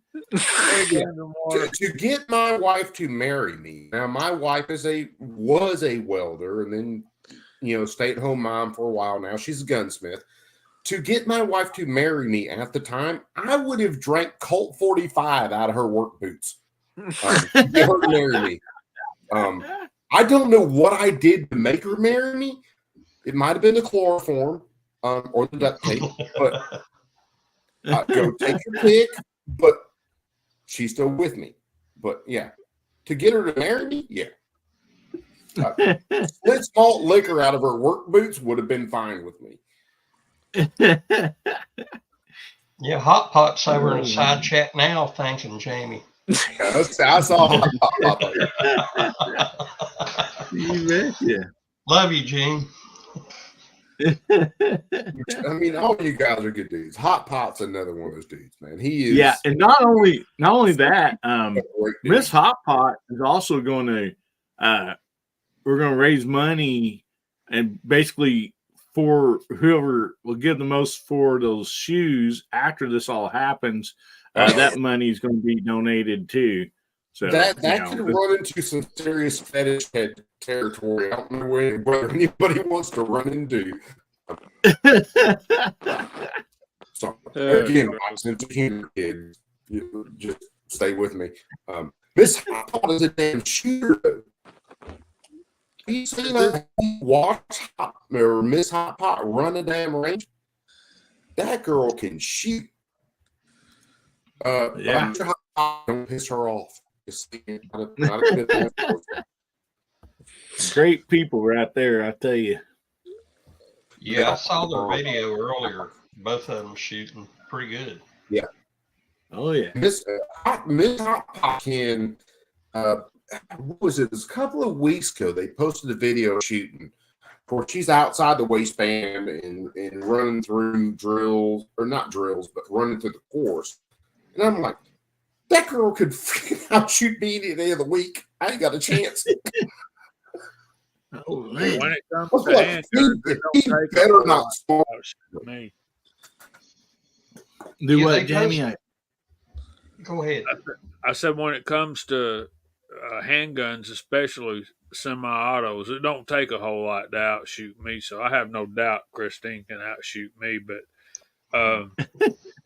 Dude, Gene, she's- Fluffy 10mm Jeep guy says he runs up on some 35 Remingtons from time to time up in Michigan, and I sent him a comment to keep an eye out for U1. And Dude, the reason I've been interested in 35 Ram for the last few years, back in 2010, where I started working, where I started teaching, my boss shot a 35 Ram lever action, and lever action. yeah, and that thing was a bruiser. And we come down on a fire break one day after all of us got to hunt that morning, and he said something, and I can't remember what I was shooting at the time. I can't remember whether I was shooting a 30 or what. And I asked Ronnie, I said, hey, let me shoot that thing real quick.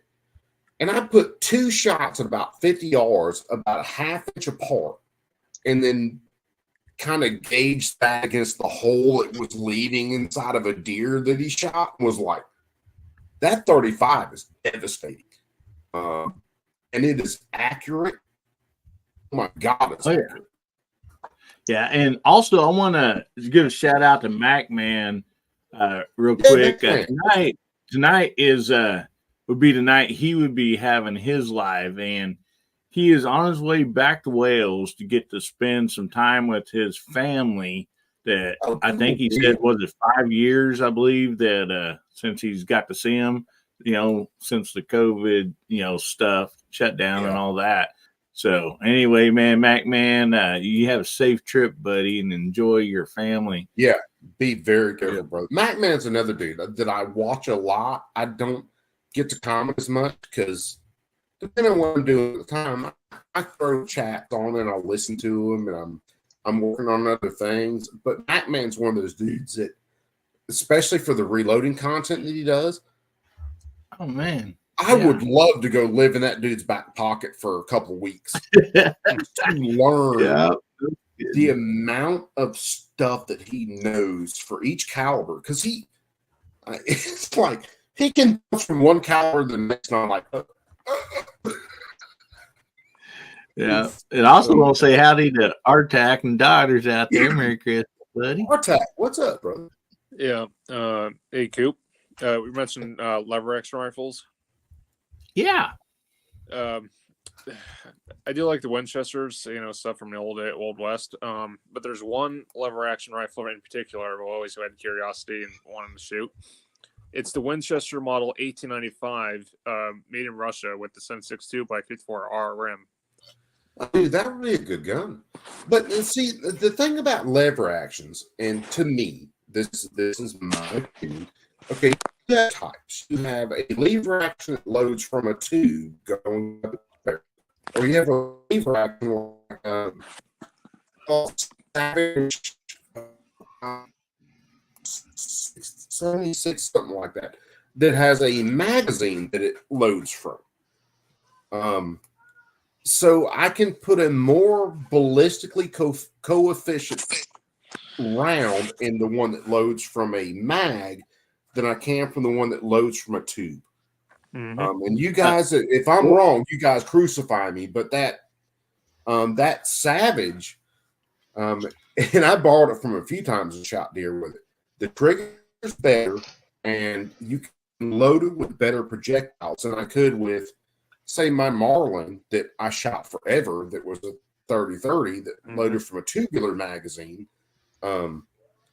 Levers, I love levers. I really do. They're great guns. They're fun to shoot. Until we do like I did one morning. My dad, me and him were out there hunting on Fort Benning and Fort Moore years ago. And we were hunting. We typically hunted about 150 to 200 yards apart. We knew where each other were going to be, and that's where we hunted. And he walked down to me one morning and walked right underneath my stand and went, okay, I'm not seeing anything. It's like 10 o'clock. He said, I'm going to walk up that hill right there. I'm going to go sit down, kind of on the ground and see what's going on, and 100 yards away. And I went, okay. And I went, well, while you're there, I said, I'm just going to try to. It was like the first one. And I pointed at a hollow on a log and shot. Pow. Where I want to. I never racked and loaded another round. He was gone for like 3 minutes, and a doe came right down underneath my stand at like 20 yards, and I went click and dropped a dry chamber on her. And when I did, her ears perked up, and she just looked dead up in the stand at me and went, "You're a dumbass." And I went, "Yeah." You forgot. I want to say howdy to Vanessa and goodbye to Michael Dunn. Vanessa just jumped in, and Michael Dunn's heading out. Michael Dunn, take it easy, my brother. Vanessa Kitty, what up? May I address Coop's remarks? You betcha. I kind of have an idea of what you were going to say. So go right ahead, buddy. Series of 10 reloading videos for 35 Remington. They're up on my channel. Please check them out. Anytime I have checked them out. Like I said, I've got a reloading press that I got from a buddy, I don't know, probably about 4 months ago. And I haven't reloaded before. I've helped my father-in-law reload because he reloaded me a bunch of 30-06, and he loaded me. I got him all the components and everything, and I helped him out. He loaded me 1,000 rounds of 5.56. I got to get the stuff for 35. I have to. I don't see why that round isn't more prevalent. Well, I'm hoping that it will be since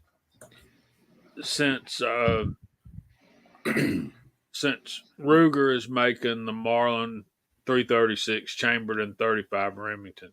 Are they making another one?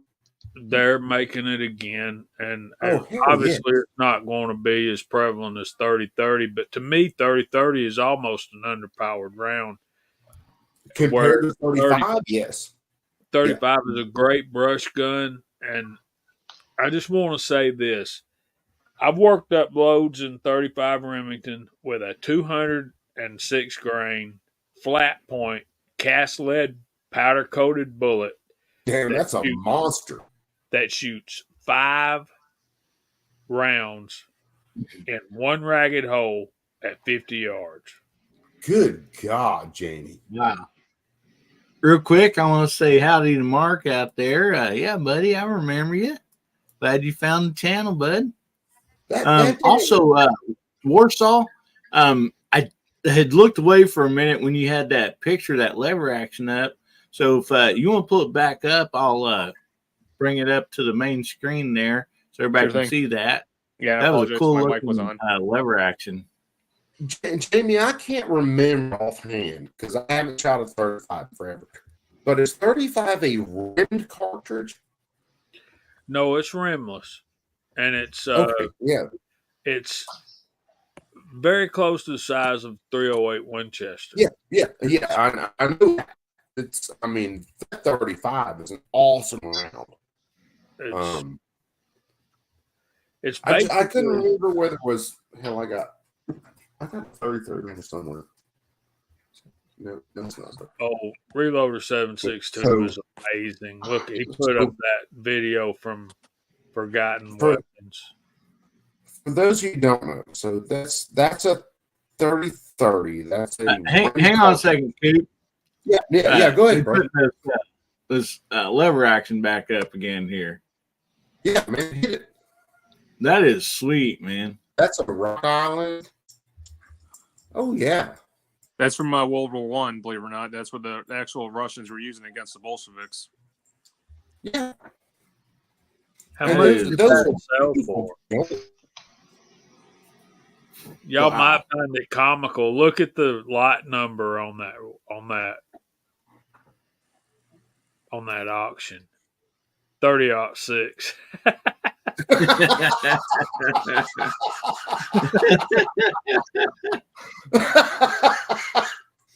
Now that one's got the magazine through the buttstock, doesn't it? If I'm correct, Or I'm was that a cleaning kit? Yeah. a clean kit. Okay, that's cleaning kit. Okay, Okay. clean kit. So, Warsaw, was that actually made by Winchester in Connecticut, or was that manufactured in Russia under Winchester license? I haven't really gone in deep detail of it, but what I've gathered, they've actually used them during the Russian Bolshevik War. So during the Russian Civil War, they actually used these, believe it or not. And the main rifle to use was the Mosin Nagant, and this was actually one of them too, as well. Yeah, the Russians Yeah, were so that- having trouble producing firearms, so they contracted with Winchester for Winchester to make them some of these, and they also licensed the pattern as well. When the Bolsheviks took over, they basically trashed all the ones they had, saying that they weren't good enough because they weren't Russian. That's one of the reasons why they're so scarce now. Dude, there were those guns right there are just beautiful guns. Beautiful guns, if you understand firearms technology and how it progresses, those are beautiful guns. If you want to measure them by modern standards, yeah, that thing's a dog. But if you understand where it came from, oh my God, those guns are beautiful. Now, Warsaw, on the other hand, he's not beautiful. Warsaw's dog ass ugly. I'm just saying. I'm a Pole, all right, an American. I got it. You think I'm brother. ugly? You Look was at the coming. Russians.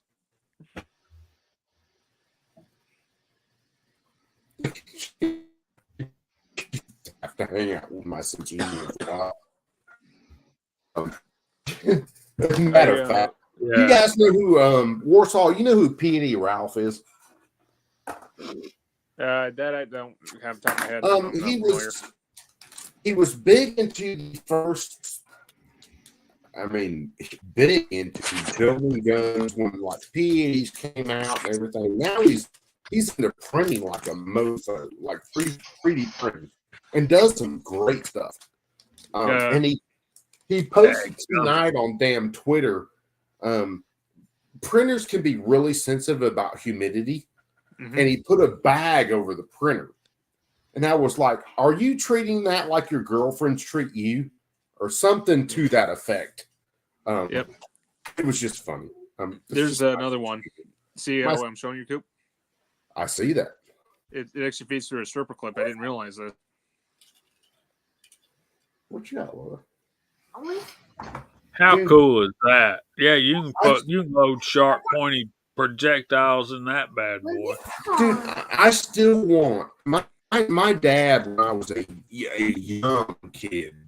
So you're talking maybe early. And I had seen that gun forever. I operated the action on that gun, and he traded it off for I think a compound bow when we got to Fort Gordon, because you couldn't use rifles on Fort Gordon at the time to deer hunt. And that broke my heart. I wanted that 30-40 Craig so bad it wasn't even funny. And then Ron Wayne, not too long back, of course, got to show off the 30-40 Craig and just make me jealous as hell. Mm-hmm. Yeah, but if you ever come across one of those lever actions, see if you got the funds and see if you make it a possibility to get it. Oh yeah, dude, absolutely. I mean, any of those guns, because they're just, They're historical relics. yeah, they really are. And when you look at things like we deal with now, where people are trying to figure out firearms technology and all this shit, when you look at the firearms that we've come from, lever actions and all that, man, yeah, it's awesome. Then do we lose everybody else? Hillbilly, you there? I'm still here. I I'm don't just see seeing anybody Warsaw's symbol up there. I didn't know whether we lost everybody, and it was just like being Yeah. Warsaw, or didn't know whether I was going to get knocked in the head with a roll of quarters in a second. Or... Yeah, I thought it was just me. I mean, I can only see myself. I don't see anybody else here. Well, it's funny because all I see is you. Hillbilly, you seeing this? This is Warsaw. We're all figments of Warsaw's imagination. That's why he's the only one that we can see. Oh right yeah, that is terrifying. Thank you for that. I'll never go to sleep again. Until Hillbilly comes back and fixes this issue, is what we're dealing with. Yeah, Good I'm God. never going to sleep again. Thank you for that. I'm already insomniac. now. I don't sleep as it is, so yeah. Dude, it's off and on with me. There are times where I am an absolute insomniac. If I sleep 4 hours at a time, most of the time, that's like the max for me. And then other times, fuck, I could sleep goddamn 14 hours, but typically after I've been awake for like 26. So there's a trade-off. Yeah, Coop, you ever heard of what the world record is for who stood up the longest without sleep? 11 days without sleep. 11 days? Jesus Yeah. Christ. Yeah, the guy almost lost his sanity. He actually had to go to hospital for that. Oh, yeah. The time I've been out of myself on John Crump's stream, I was mentioning about a gator hunt and me and some guys getting drawn for a gator hunt in like Brunswick, Georgia. And I was awake for 54 hours straight. Shit. I mean, straight. I might have got to sleep at like almost 60 hours, but definitely 54 hours straight. I was awake, 100%. Yeah. We coming back into we hunted all weekend down in Brunswick, a couple of places. And we're coming back into Georgia on 280, headed back across Fort Benning. And the funniest thing I ever felt is we went underneath an overpass on Fort Benning, and it felt like the truck was floating. I mean, it wasn't even hitting the ground. It was floating at that point. It was like, I told my buddy, I said, I got to pull over for a second. He said, he was waking up like, I gotta walk around for a second because this truck just felt like a Latin magic carpet, and I gotta do something because trucks aren't. It was a Dodge 1500. Yeah, Dodges aren't supposed to feel this way. Yeah, that's a good question. It just came in my mind. What do you think is quicker and faster to operate, a pump action or a lever action? That's kind of half and half, man, because you can operate each one pretty damn fast. Levers, rack, pumps. I think that's a pretty much either or situation, man. You have to ask everybody else on the chat, but to me, that's kind of either or. Real quick, guys, I'm sorry. I assume you guys see me leave. I don't know what happened. We lost electricity for just a second. You're good, Billy. Don't worry about it. We did that. Of course, the computer, everything had to reboot and all that. So I was hoping I didn't lose the stream. I wasn't for sure. Yeah, we do. Just don't worry about anything, bro. Defense Dad says, and this is a question for everybody since Warsaw asked me. What do you operate faster? do you operate a lever action faster or do you operate a pump action faster? Before we get into that, I want to say hi to Tommy Boy that jumped in. Defense dad's going to bed. And also, we got Trigger Bar in here. Welcome, buddy. Saying Merry Christmas. Merry Christmas. And so, anyway, man. Yeah, look at Walter's comment. All right. Wait a second. Van, Is that on? Chocolate 1911. Bullshit. You the man, Walter. Chocolate 1911 full size. Yeah, but is that on California's roster? Okay. What I would roster? be They got rid of chewing that. on that 1911 right now and wouldn't have shit to say about anything because I would be eating it. Well, he said he's actually giving a real gun. Be careful, Walter, where the serial number is on that chocolate bar. Save that for last. Don't lick that serial number off before you get through with that. Okay, buddy? Don't mess with the serial number. Everything else, then serial number. Okay, yeah. So back to the question, said who or what gun that you personally can shoot the fastest? Right? Lever action versus pump action. Pump or lever. Let's put that one. Pump or lever. So Jamie, you're up top right there right now. So you want to answer that, and we'll go through the I'm gonna start calling Jamie here. Gun Gandalf. Definitely lever action, but I discovered a new. Have any of y'all ever heard of reindeer poop? No, you got that right. Check this out. It's pretzels, Chex Mix, marshmallows, and M&M's. Jamie, I got some better for you. Jamie, I've been watching you for about a year now. Why do you have to make me even fatter? I was hoping Jamie would be like, I'm pumping these 5-pound weights. No, Jamie's trying to make me fatter. You know I what? don't need to be fatter, Jamie. I'm down 24 pounds, Coop, and I can shoot my lever action way faster than I can a pump shotgun, and I don't really know why. I think it's because I practice with a lever action more. Well, lever action. So you shoot, you run your head down to its point and then run it back. For a pump action, you run it straight back, run it straight forward, right?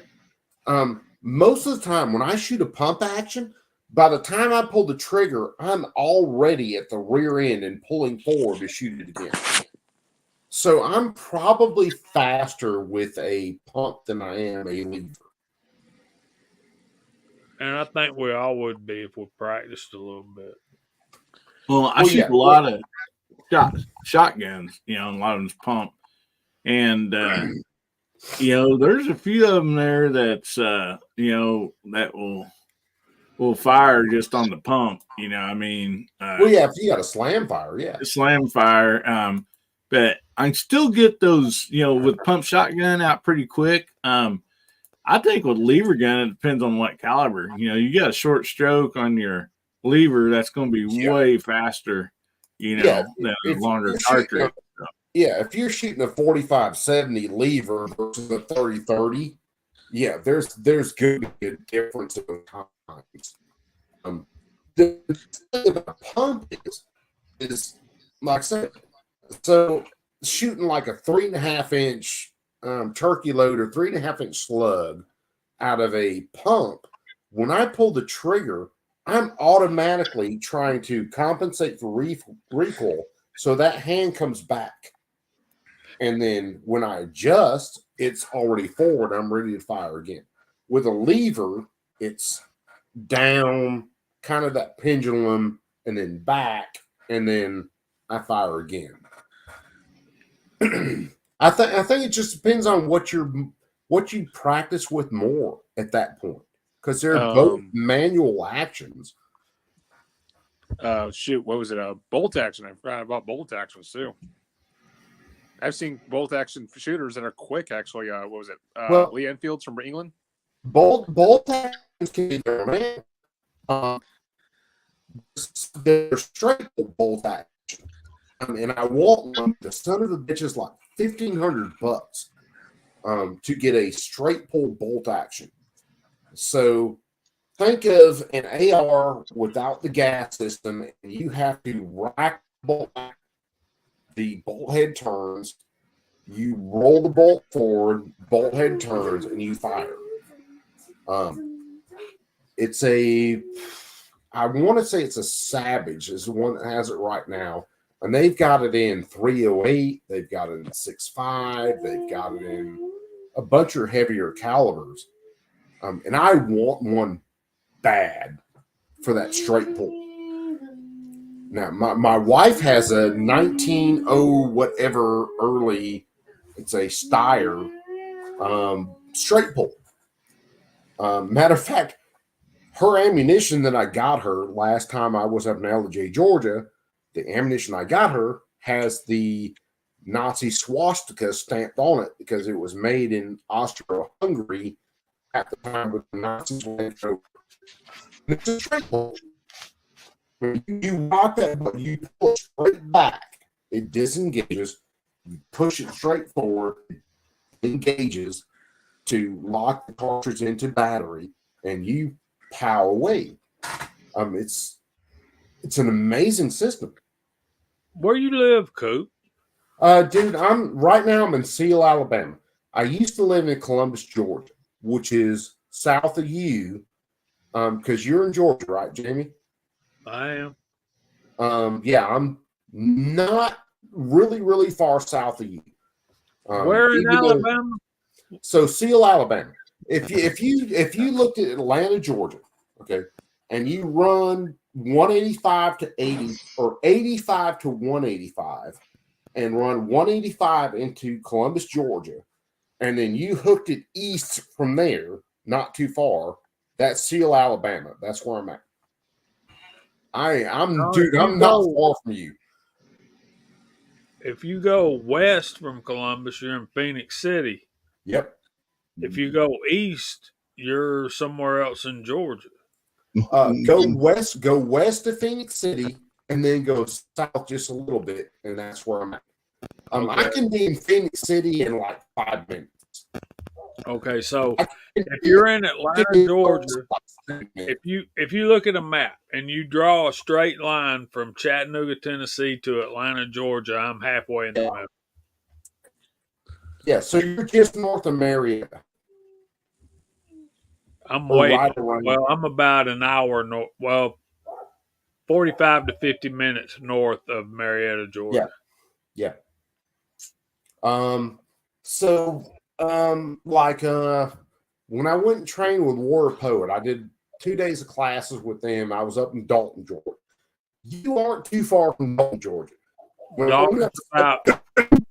Dalton's about an hour north of me. So when I went up 75, if I had taken a right or left about 10 minutes up of 75, I would have been by your neck of the woods. Well, you come through here and you don't get in touch with me, man. That's on you.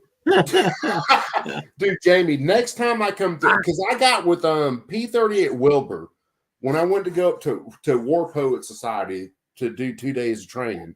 I got with Wilbur, P30 at Wilbur, and we met at a Hooters.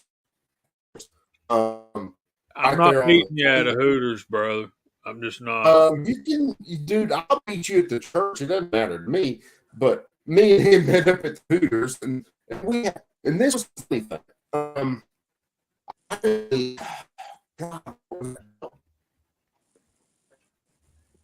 I got to think about it for a second. I can't remember. It wasn't a core belt. It was another kind of gun belt you'd use, right? So it ratchets in. And I met Wilbur up there. Me and Wilbur had dinner. We shot shit. We drank a beer. Had a great time. I went to leave, and my belt buckle fell apart. So my gun and my holster were like floating around in the front of my pants. And if I drew the gun, the whole holster came out with it. So I'm in a parking lot in the middle of Atlanta trying to put my belt buckle back together so my belt will hold on to my holster. It's like, Jesus Christ, you can't make this stuff up. You can't. And Wilbur's such a cool dude. He said, "Why do this stuff? I look like a monkey with a coconut." And Wilbur's just laughing at me, going, "Dude, you'll get it in a second." I'm like, dude, I'm ready to scream right now. I'm gonna see how you're so calm. But I will say this: if you want a good carry belt and a good carry buckle, go with Core. That's what I do now. Core has a way better engagement in between the buckle and the belt. And it holds way better. I won't say bye to Warsaw Patriot. He said he had to hop out. So, see you, buddy. Merry Christmas. I'll show you guys. It may be hard to see. But this Core belt locks in not only with kind of a lever system and then locks in with screws, which makes it amazingly secure. The other one only locked in with like 2 screws, and those screws stripped out in the buckle. And when I was up there with Wilbur, them some bitches just come out. When you get in the car and my gun's like flopping. And of What do course, y'all Wilbur think, got a guys? good laugh out of that shit. But Jesus Christ.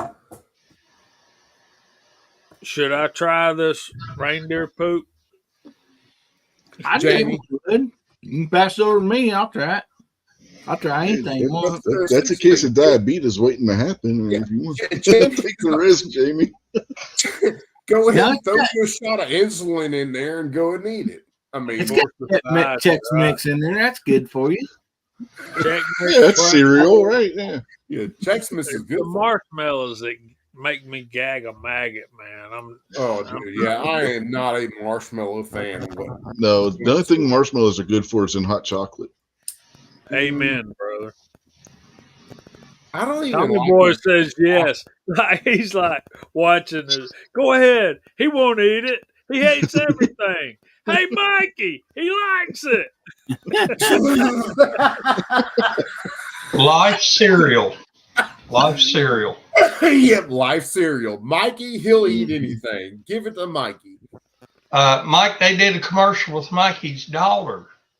Now here, just a few years back. Looked just like him. Is she transgender at this point? Because the way the media is going these days, like she wasn't going out for women's sports, was she? I don't know. I'm sorry, I'm just being a smartass. You guys got to. My sense of humor is unfiltered, to say the There you least. go, Defense Dad. The pretzels save it, guys. I'm telling Oh, yeah. you. Dude, pretzels, Jamie.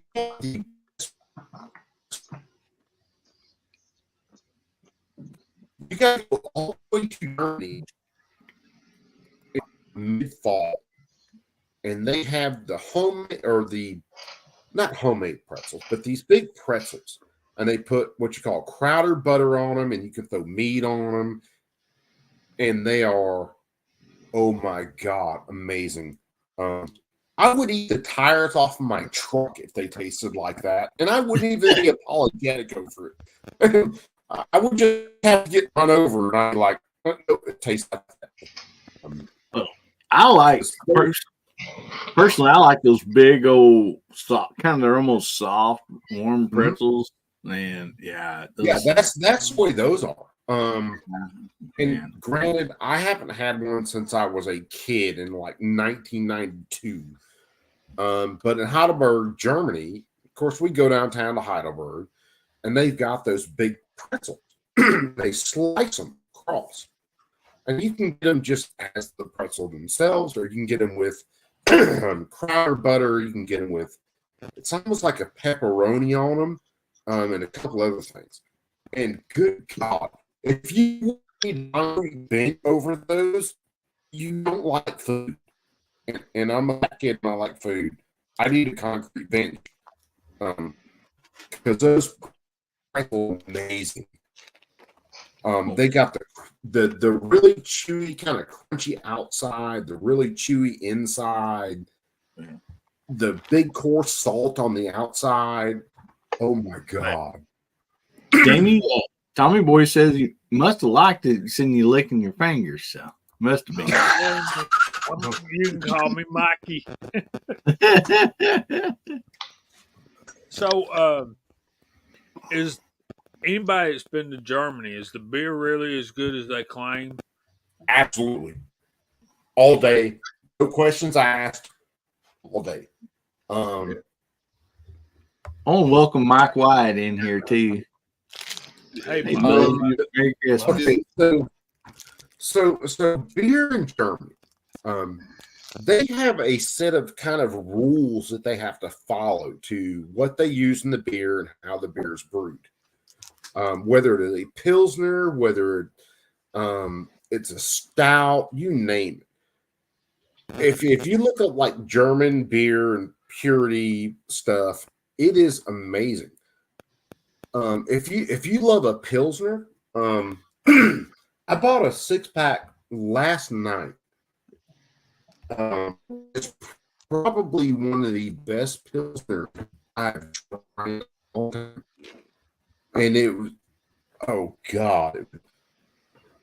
And then my father tonight, we were there to open up presents for the kids and stuff. And he got me 2 beers. He got me a Dunkel and he got me a Pilsner. And I should have taken pictures of them, but I'm sorry. I was too busy drooling and I didn't take pictures of them. And oh my God, they were good. It's American beer can't even think about being as good as German beer. They can't.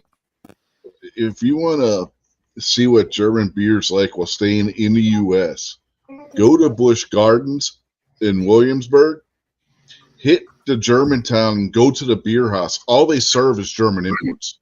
Yeah. Something like that. Anything like that. Yeah. Where you're drinking a beer that isn't a normal, we're going to throw it at the American market beer. Get something that is a standard German beer. There's a beer. There's a beer. Last time we were in Germany, which was in Heidelberg, it was an Eichbaum Export. It's a Pilsner. And by German standards, it was probably kind of mid-grade beer. But by American standards, oh my God, that stuff was so good. If you know what a hoppy taste is, you know the difference in between something that is a hoppy taste or some of the IPAs we get now that are just so over freaking powered. There's no comparison in between. There's not. But Busch Gardens is crazy. If you want to try different things from different countries, they got in the France part of they have a wine bar where they serve imported wines.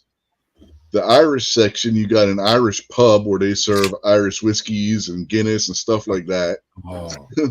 I could get lost there. Dude, I remember Busch Gardens. It had to have been when we got back from Germany. Okay, so my dad, before I was born, my dad was stationed in Berlin, in East Berlin or West Berlin, either one. He was stationed in Berlin. He went back for the second time when I was there, when I was actually, could remember shit. We were stationed in Frankfurt. And then years later, we were stationed in Heidelberg. I got a great taste of the German economy because we always lived off the economy. We weren't on base for the majority of the time we were there. And you talk about Germans and fests or fairs. Oh my God. I love those guys. They will throw a fair at the drop of a hat and have the best food you have ever seen in your life on a stick. And it doesn't cost, back then it cost a couple of marks, but it's just amazing stuff. Hey, fellas, how's it going? What's up, bro? Hey, Chad, how you doing? All right. I figured I needed to jump on because nobody else will listen. Coop, if you cut your camera off, you might stop your roboting some. I might, dude. I need to cut it off. You're right about that. Your roboting is going crazy. See, Yeah, Trey. That's what happens when you live in the country with country internet. So let me try it, man. There we go. I mean, I'm in the country too, but I got T-Mobile 5G, and it seems to do pretty good. Maybe you can get something like that there. Dude, hey, look, the part of the country I live in Alabama, you're lucky I don't have a hamster running on the wheel to get my internet. You live in East LA? Hey, we there, man. We love Alabama, back. We in LA. East LA, Lower Alabama. That's it, East LA. Yeah. When we lived in the country here in West Virginia, my internet was worse than Coop's. Oh God, you can't get much worse. We had Frontier. You want to bet? Hey, dude. One of the times where my internet gets screwy at like certain times of the day. And there was one of the times I decided I got off early and I didn't have to pick my daughter up till like 3 in the afternoon. And I was going to do a live stream. I might as well have done that live stream in time-lapse photography. Yeah, go over to the Unloaded Media channel and watch some of my early shows. Oh, dude, I got you, man. I still got to send you an email, but yeah, I got you. It's freaking, it's like, yeah, there's a reason why Gunpowder and Tardot were the co-hosts on the show, because Tardot was the one that actually set it up to do it. Gunpowder is great. She really is. Dude, she is, yeah, she's put it with my smart ass for a while now. Gunpowder is a fucking saint. Wow. So, Garage Guy, what did Santa Claus bring you, dude?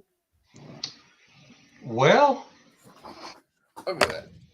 brought me I had a pretty good day here. I made a little purchase for myself here. I showed in the after chat last week. It's a little Smith & Wesson M&P 22 compact. I've been getting into a lot of rimfire lately.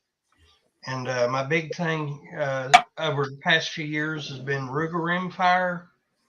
I picked up a Smith & Wesson Victory earlier this year, and I saw this in the gun shop just last week.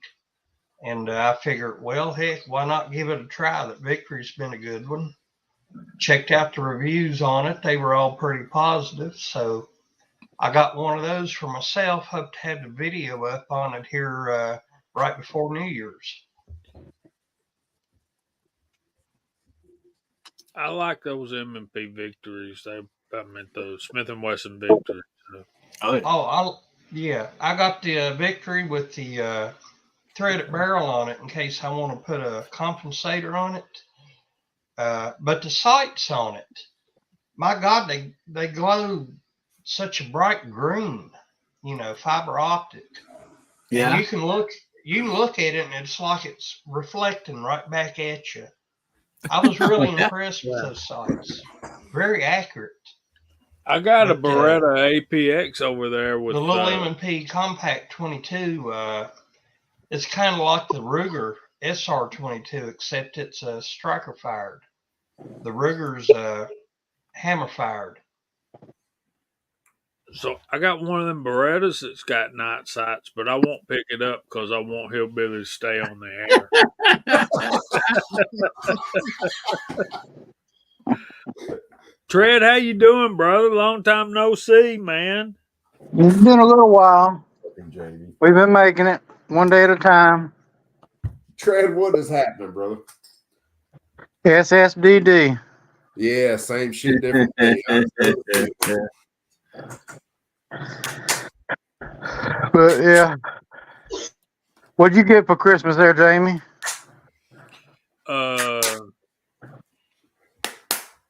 Man, I got too much crap to tell you about. I'm telling you. I understand The that. Lord was good to me, man. A whole lot better than I deserve. I tell you what I did get though. Black Friday, I was probably hanging out with Hillbilly on one of his after chats, and I got this email from. Are we allowed to say any Mid South? Yeah, run it, dude. Yeah, I think so. They were having a Black Friday sale, and they had a Frankfurt Arsenal kit where you get the rotary tumbler and the handheld primer for $99. Wow. And I ordered that. Damn, I wish I had seen that. And the box came in, and I opened it, and I made sure both of the things were in there, and then I sealed the box back up and gave it to my wife, and I said, "Here, baby." She said, "What's this?" I said, "That is my Christmas present from you." Dude, Jamie, you are a wise man, to say the least.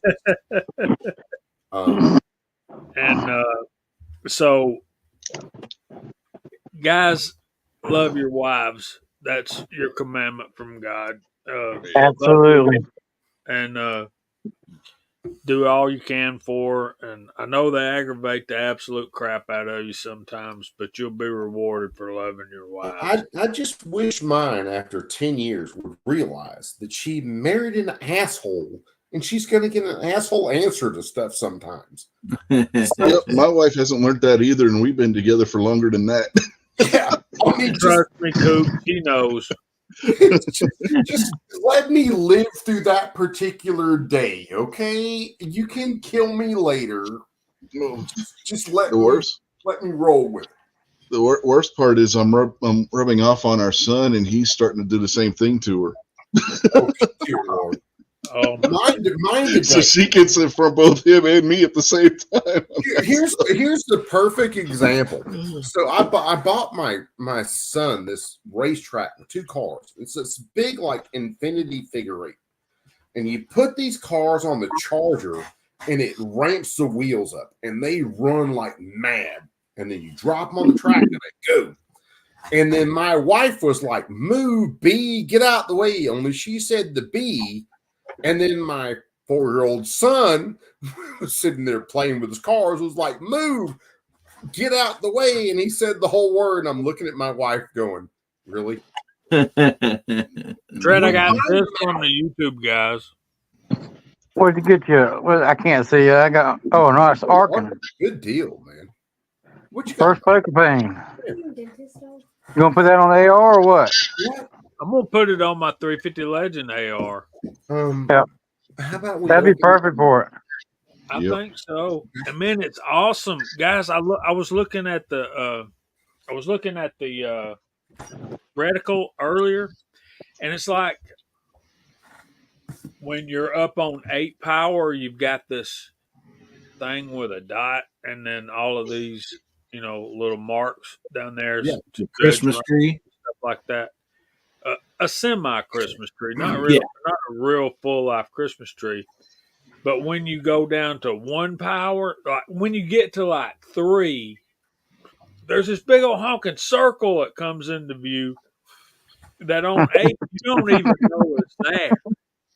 And it's like so awesome, man. And I'm like, dang. I've had the worst problem this year. So I've got a Nikon, oh God, I can't remember, silver, gold, whatever on my rifle. So 2 years ago, when I hunted with the thing at 300 yards, I ranged it with a rangefinder at 300 yards. It looked great. This year, and I didn't hunt last year because my back was just so screwed up, I didn't get in the woods. This year, I look at a freaking deer like 75 yards, and it doesn't seem like the scope's working right. It's like everything else zooms in but the deer. And I'm like, I either need some serious eyeglasses or goddamn, I need better scopes. Jamie, you got a scope on your 35? I do. You I run thought you did. you, That you would be good for that 35 Remington for a nice short yardage gun. Oh, dude, that 35 is a monster. Jamie, are you running like a raised iron or raised scope on yours where you can see the iron sights? Or are you running? No, I'm low as I can. I'm slammed, and I've got a Leopold 2.5 by 7 on Oh that hell yeah! thread. But That would work good too. Yep. Yeah. that 35 is so much of a hammer. It's not even funny. It's a baby doll compared to some. I don't see why. Like when, my boss Ronnie, who shot a 35, he shot a 35 forever, and for years I shot a 30-30. I can't see why the 35 isn't so much more popular. I can't see it. It doesn't make sense to me. Tell him, Jamie. That's just a lightweight round compared to the 444. Oh, dude, I want a pistol in 444. No, you don't. There you go. Hell no, you don't. Nope. You might think you do, but you don't. Hey, Jamie, Yep. I thought I wanted Yeah. to marry a redhead, and I've been married to her for 10 years. Yeah, my wife thought she wanted a pocket 380 until she realized, Oh, no, yeah, I don't. that's a horrible Right. You Yeah, don't that's want a definitely pocket a 380 either, for probably the same reason you don't want a Uh-huh. 444 revolver. Unless you got I really do small want hands. I do want the 35 Ram though, because that thing is just amazing. Yeah, the recoil is not that bad. No, The no, 444 is such an awesome deer cartridge, but in brush especially. Yeah. Yeah. Well, that's where the 30-30 comes in. It's such a good brush gun. I mean, it doesn't 35 is matter. much if- better than Yeah, if you 30-30 can in see brush. the entire deer and see the pocket where you want to put that round, if there's a little bit of stuff in front of it, that 30-30, it's going through it. It doesn't care. I want to say something about a comment Guns and Water made over here in the side chat. What's that? Says he saw a new Taurus revolver with the pin on the hammer.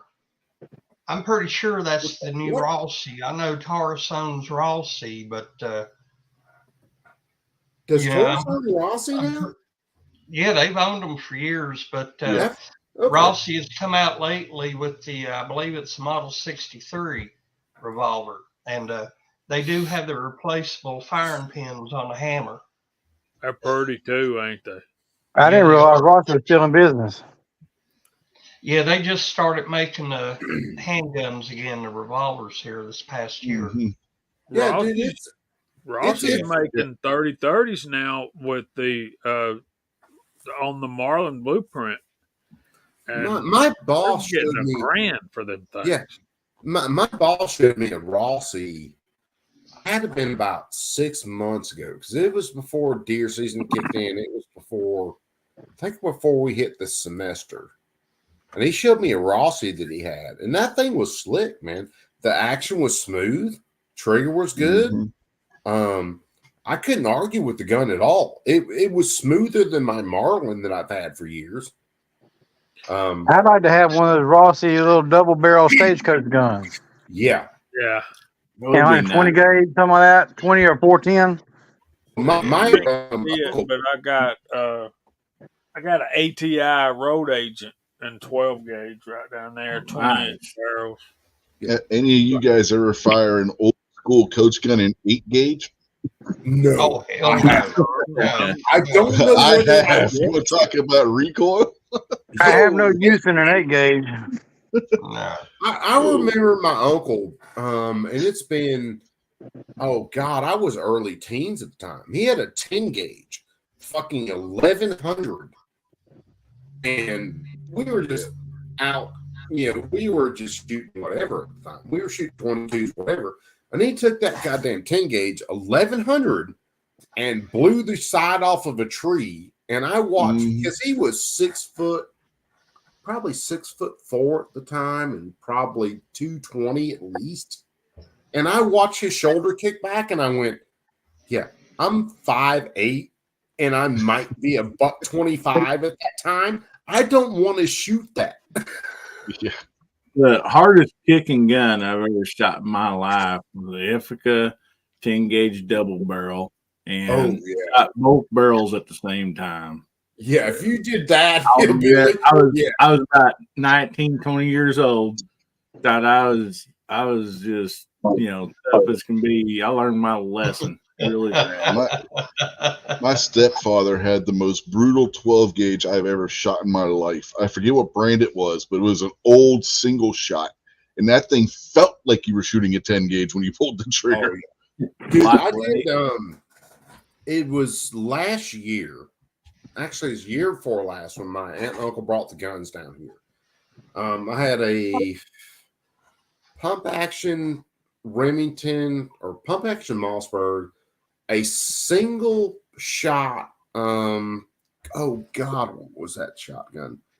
It was a single shot 12 gauge. There was another gun, and then there was a freaking lever action something. Anyway, I ended up redoing the guns for the lever action. If you didn't get the 2 screws in the side for the lifter right, that gun was a nightmare. Once you figured out when the lifter or where the lifter was at, you put the screws in right, the gun ran like a sewing machine. The Gene, reloading from the hot pots, heading out, y'all. Good night, Gene. Later on, brother man. Merry Christmas, Gene. Christine. The single shot 12 gauge. It was like a Legacy or something like that. I'd have to look the gun up, but I completely redid the receiver, the barrel. I reblued everything, and that gun.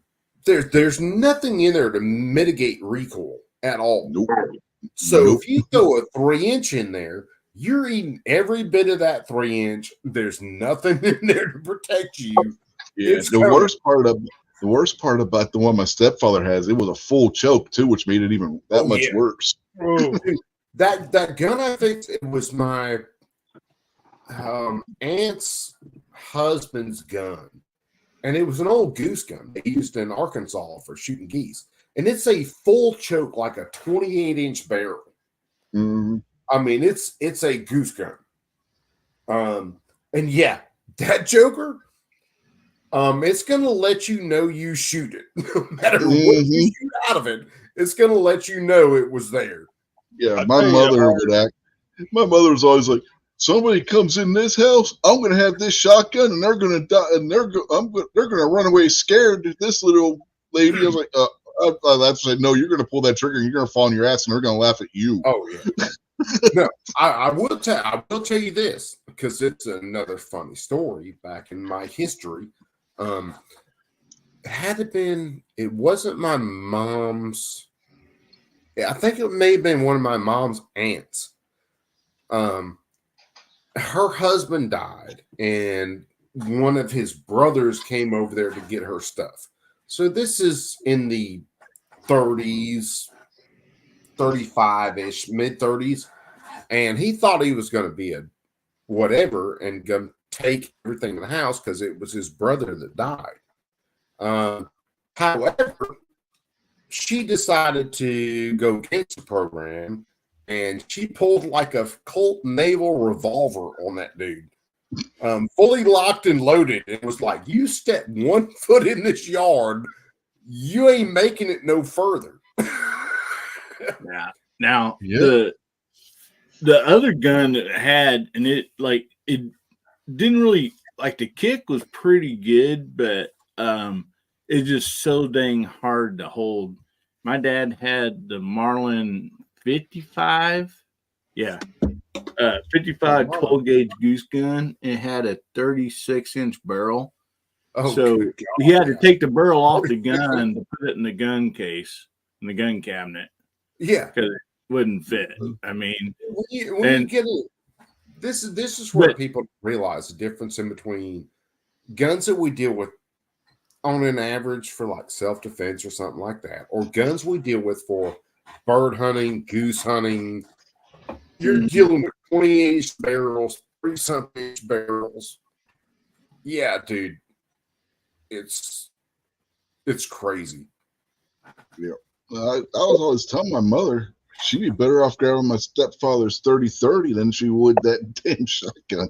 Oh yeah, absolutely. Oh, Yeah, my mother is at the stage for you guys.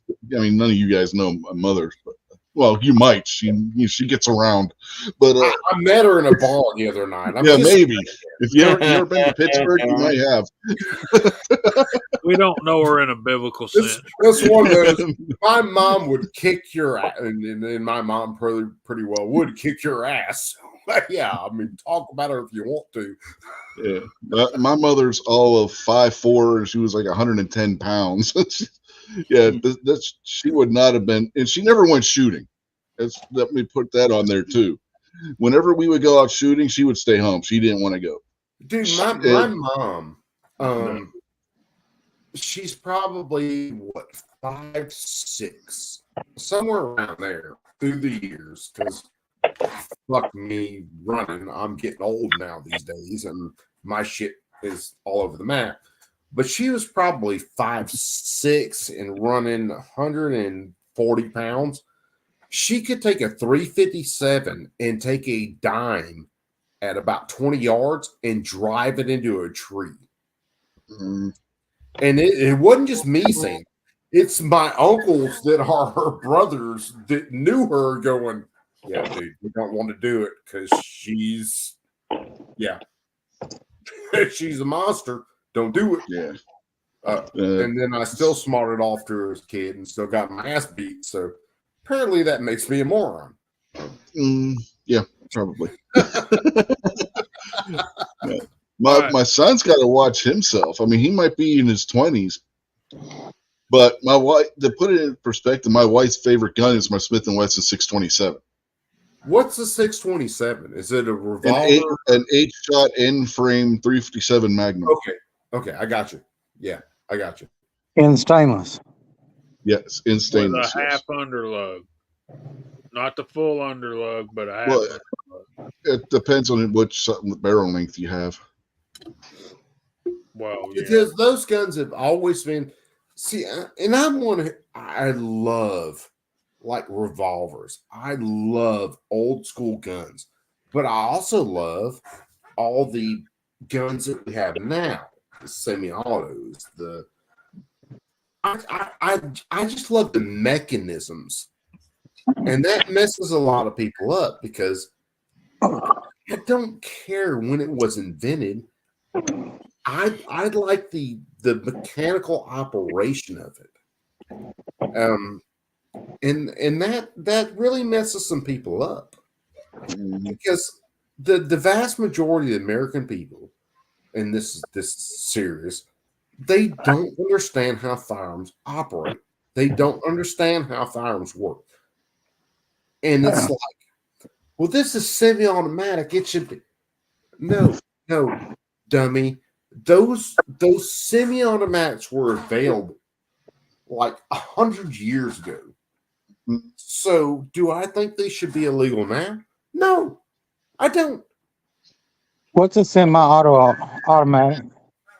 Well, you can define things like pump action. You can define semi-automatic. You can define a brake action. Those are well-defined firearms. So if I'm firing a brake action, I fire, whether it's a single shot or multiple shots, I drop the firearm basically in half. I unload the spent shells. I load the spent or unspent shells, and I get back up on it. So semi-automatic. Semi-automatic, simple. I have a set of shells that I fire, and those shells, of course, go off, and then I load another section of those shells. Jamie, you ready to let go of that 586 yet? 586. Hold on. What? Hold on. Who threw 586 up there? And what do we need to do to My get? granddaughter will inherit my 586 when I'm dead and gone. My father-in-law. So my father-in-law, and I'm not trying to throw out street cred or anything else. I promise you I'm not. He shot for the Army Marksmanship Unit his whole career. He's got a 35 something. I can't remember the last little bit of it. And that's like his 1,000-yard gun.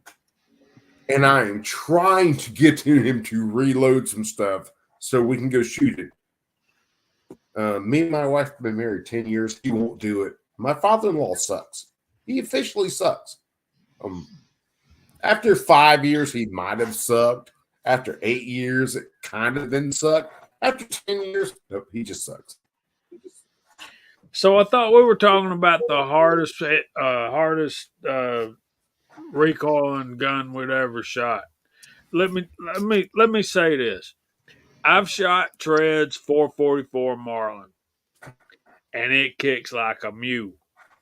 But the one gun I've shot that kicks worse than that is once upon a time when I was a teenager, I had a Winchester Model 12 pump action 12 gauge, and that thing stomped me till it hurt. Oh, yeah. Now, I if we're, believe Yeah. if we're talking hardest recoiling gun we ever shot, does a howitzer count? No. No. Darn. No, That is not Jamie, did you shoot the 500? Did No, you shoulder that, Rich? No, I did not shoulder it. I'm not that Okay, stupid. well, Emil. you didn't shoulder it. We're talking shoulder fired. You pulled the trigger. Jamie, about a year ago in a local gun shop, they had I believe it was a H&R single shot Chamberlain 444 Marlin. And the only reason I didn't get it is because there wasn't no ammo to be found for it around here. And then I went home that evening, looked it up online, found a place. Bud's had some in stock. I was going to order some online. I went back to the gun shop the next day. It was gone. Yes. Snooze, you lose. yep. Yeah. I'm Oh, telling man. you, that is a 44 Magnum on steroids. I mean, Yeah. I can't imagine. I can't remember what exact caliber it was. Me neither. Me and my dad, it was right at deer season one year, and it's been a few years ago. My granddaddy shotgun, and this is my granddaddy Fisher, his shotgun was 18 1/4 inch long, and it would fire a slug like you wouldn't believe.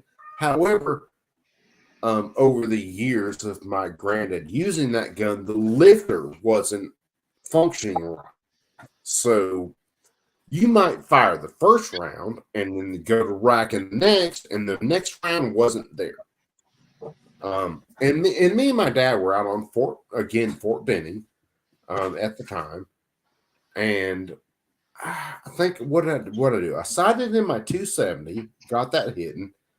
I fired that it's a Smith & Wesson 12 gauge shotgun. And the police in Columbus argued with my mom that Smith & Wesson didn't make a shotgun. Okay. Oh, yeah, they did. Yeah, Yes, they they did. did. She had it, and it was a situation where one of my brothers had the gun, and it is a Smith & Wesson 12 gauge with 18 1/4 inch barrel. That was the way the gun was when her dad had it, and things happened, and my mom, the cop told my mom, Smith & Wesson didn't make a 12 gauge like that. And she was like, really? Because I'm listening to her on the phone. And she was like, okay, I will bring you this shotgun when I get it back. And you tell me. And it was a pump action, Smith & Wesson 12 gauge, 18 1/4 inch barrel, the whole 9 yards.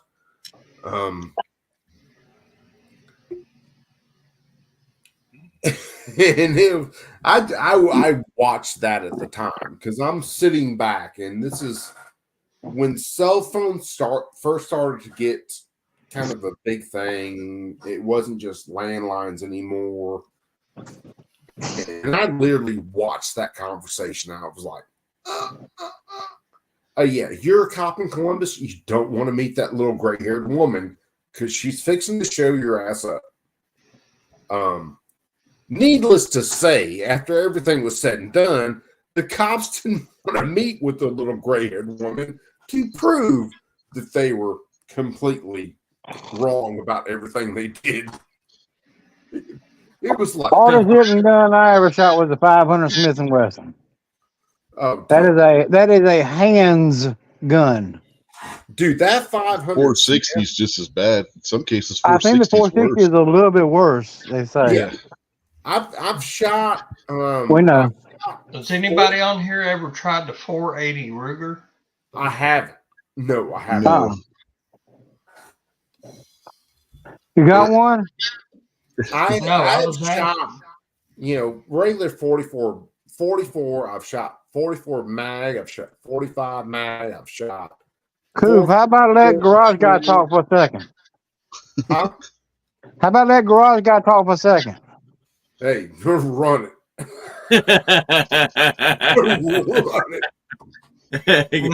I wish to God, all the guys, Jamie, Hillbilly, and all of us, I wish to God we could meet up just on in every day, just meet up and just shoot shit. Oh, that man. would be the They funniest. wouldn't get a word in edgewise, Coop. Hey, sidewise. Yeah, we probably would, Tread, because I ain't going shooting with him if he's drinking iced tea out of a mason jar, if you understand. I agree. Can you imagine? Second, if you have never drank iced tea out of a mason jar, you are not a redneck, and you do not deserve. Jamie, can you imagine him and Kyle getting together? Probably. So. Tread, me and you could go outside and have another conversation. That's right. No joke about the iced tea out of a mason jar. Me and my wife went to Cracker Barrel a couple weeks ago. I got the peach iced tea, and it was served in a mason jar at Cracker Barrel. Yeah. Not only that, must do with the chilled mason jar. I'm telling you about the best thing about Cracker Barrel is when they bring you the biscuits and the cornbread, get them to bring you some of those little bitty tins of jam and jam and jelly. Mhm. Yep. Get you the blackberry. Get the blackberry. Absolutely. Yep. I'm telling you guys, that's the Good best thing. stuff. If you I used to bring those home from my wife.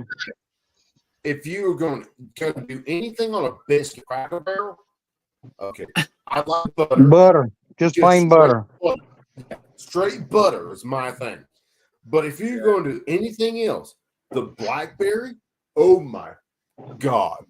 So who was talking about the 480 Ruger? I was. Garage Garage guy. And nobody's answered yet. Well, Nobody could answer. We didn't get a chance, man. That's my fault. No one can answer Coop's asshole. He's been talking. Not an asshole. Just let some other people talk some. I mean, I'm sorry. If I see I gotta do it. I'm just sorry. God damn it. I need to make Tread a moderator co-host. So do you have a 480? No, I was asking if anybody here on the panel or in the side chat had any experience with shooting that round. The answer would be no from you. I don't. have not. Because I hear, what was it? The Smith & Wesson 500, 460, and I'm like, wait, there's something in between there, and then it hit me 480 Ruger. Yep. Dude, that 480 Ruger, I have looked at, because me just going through general ballistic stuff and looking at things. That 480 is a monster. It really is. My buddy's dad shoots a 280 Remington. And I didn't know shit about that before he told me about it. And it's like that 280 Remington is it's a monster. No. So evidently Tommy Boy has shot one, or at least has some experience with one, saying the same recoil as a 460. That 460 is a beast now. Yeah. The 460 Smith & Wesson is great. My cousin has one, and I mean, like, I've been trying to buy it from him left and right, and it does have a ported barrel on it, and that thing is beautiful. You do have some recoil. The 500s have a ported barrel too, but it's just all backwards right into them, and they got even cushion grips on the 500. They're gel filled grips. That 460, when you shoot it, you have some recoil, but the energy that comes out of that ported barrel to the left and right of you and around is amazing. I mean, I love this. I have an honest question for everybody in chat right now. How many of you follow Ian from Forgotten Weapons? I do. I don't. Videos, So Ian put up a video today about a shotgun, which is basically an upside down 870. And I started watching that video. I thought I took a hit of acid. I had no idea that I took. It's from a video game. It's a recreation of a video game gun. Yeah, he was going into the fucking like a video game, Marine Corps, Master Sergeant. And I'm like, I thought I was watching an April Fool's video for a minute. I was like 10 minutes into that video. Was like, okay, I just woke up like 5 minutes ago. I haven't drank anything. I haven't dropped any acid. What the?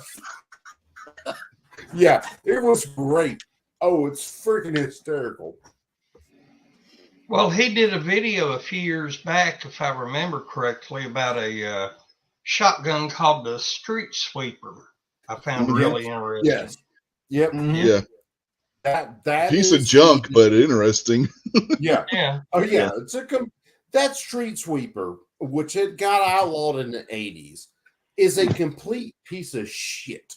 Yeah. It's always been a piece of shit. It was a piece of shit when the dude wrote it down on paper and said, we need to do this. It's been horrible. However, it got freaking popular rap songs. And this is how you know our leaders are full of shit. Can we ease off on the language a little bit? Yeah, it got popular in rap songs. And then all of a sudden, the Striker 12, that's what it was. It was the Striker 12. Got banned, and it was like, why? I'm sorry. There are gangs out there using crack. There are gangs out there using meth. There are gangs out there using plenty of other things. Why is the Striker 12? And that's what it was. It was the Striker 12. It was outlawed. And that was like in the 80s. South Africa, that's why. Yeah, it was. And I have to perfect Rhodesian camo. I want to perfect Rhodesian camo, even though it's not South Africa, it's Rhodesian, but I really seriously and truly want to perfect Rhodesian camo. Because it's that perfect color. For those of us that grew up in like the 80s or so, and we grew up with regular BDUs, and you see that chocolate and brown and green and everything. I love that color. I'm not sure what you're describing, but it don't sound very good. Well, I'm trying to find me a little pistol. I want me a plastic frame, but I want single double, and I want 357 SIG. You ain't gonna find that. Wait a second. You named like 3 or 4 different platforms at the same time. No, I did not. No, you Yeah, didn't. you did. You said 380. You said No, I didn't. No, you didn't. 357 SIG. 357 SIG at the same time. No. that's 3 different. I said a plastic frame, single double action, 357 SIG. Okay, what's your definition of a classic frame? Yeah, Plastic. that is. Plastic. Well, most of your I want the lighter weight, but I want You plastic. get an M&P shield chambered I got in one. 40. Go to whatever rim.com, rimsports.com. Hello. Single double. Yeah, he doesn't want striker fire. He wants a single double. I can't stand a striker fire. No, dude. I've got a shield. I've got a shield in 357 SIG. You might be able to get a SIG. But I got a P239 that I've been carrying because I just can't stand that striker fire. Yeah, you might be able to. I don't trust it. You might be able to find a SIG 2022 in 40 that you can convert to 357 SIG. Ooh, I didn't think about 2022. 357 SIG. I had one. Here's a question for guys, because I love 1911. I do. That was the Coop. Let someone had an answer. Hold on a minute. Yeah, go ahead. Go ahead, garage guy. Yeah, which one are we looking at? I think he may. I don't know if he went to get it to put it up behind him or what. I don't know. I don't know either because I'm looking for it. See, yeah, he said somebody had a SIG or something. I didn't catch what he said. But my deal is with that. Okay, I've always loved 1911s. But it's my deal, not yours. Yeah, well, that was the first gun I ever carried. So if you turn that around, not a 1911, not a. I've got a Colt over here. I've got a couple of things over here. If you had to switch things around, because you got to realize Colts have the grip safety, Colts have the. I mean, there's like 3. What does that have to do with anything I said? Well, I'm asking you, what gun would you rather carry? Fluffy out there says you can get a SIG 2022 40, then put a 357 SIG barrel in it. Maybe. Do they make an aftermarket barrel for it? There should be. Yeah, there is some. Because I was looking at that the Taurus TH40, but they don't make a barrel for it. For 357 I do not have to look it up, but they might be for the SIG 2022. We all know Taurus is one of those companies that are hit or miss. They are either really good or they are really bad, and there's not a whole lot in between. And I'm trying to listen to whoever else was trying to answer that, and I don't mean to step over you. I'm sorry. I don't. Did someone say they make a barrel for the TH40? That's what I'm looking up right now. Because everywhere I looked, I couldn't find one. Yeah, I'm looking for the SIG 2022 to see if they do have a barrel. Okay, yeah. Because that's got the plastic frame too, right? Yeah, that is a polymer frame, whatever you want to call it. Does. Yeah, polymer frame. I mean, which I'm not against anything polymer framed. I am about reliability. What can I do with it? So if it's polymer frame, if it's metal frame, can I run 1,000 rounds through it and that gun keep running? That's all I care about. I don't care about, is it? Tommy boy, that's what I've got is the P239 and 357 SIG, and I've been running it, but it is a little bit more weight than the say the Shield. I mean, it's quite a bit more weight than the Shield, but like I said, I just don't trust that striker fire versus, and I can't stand the trigger on the striker fire. Yeah, well, that SIG that you're shooting, you like the trigger, you like the trigger pull and everything else. There's no reason to go to anything else. I want the lighter weight. Well, okay. So I want what I want. someone can. I mean, that's just plain simple. I don't want what you want. I want what I want. Well, no, here's the thing. So someone can do something else with lighter weight. However, you have a gun. You can shoot reliably, and that joker is on target every time you pull the trigger. Yeah, but if you give me a polymer one that's single double in a 357 SIG, and I can practice with it and shoot it with lights out too. Yeah, and to answer your I just want what I question, want. yeah, Fred, to answer your question, the P2022 does have a 357 SIG replacement barrel, but every site I'm finding that has it on their site is out of stock right now. Yeah, that's kind of what I was seeing too. But Mike can pick one off of eBay or Gunbroker, maybe something like that though. Yeah. But at least they do make one. But the thing is, if you like that gun, if you shoot that gun reliably, and you can hit targets reliably with it, then don't overthink. Thank you, Tommy boy. Shoot what you can shoot, and screw the rest of it.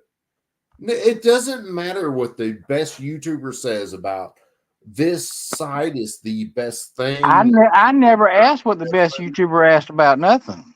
No, I was just saying, does anybody else know of a gun in this category, in this caliber, with this action that I would be able to get and turn into a SIG, or is already one?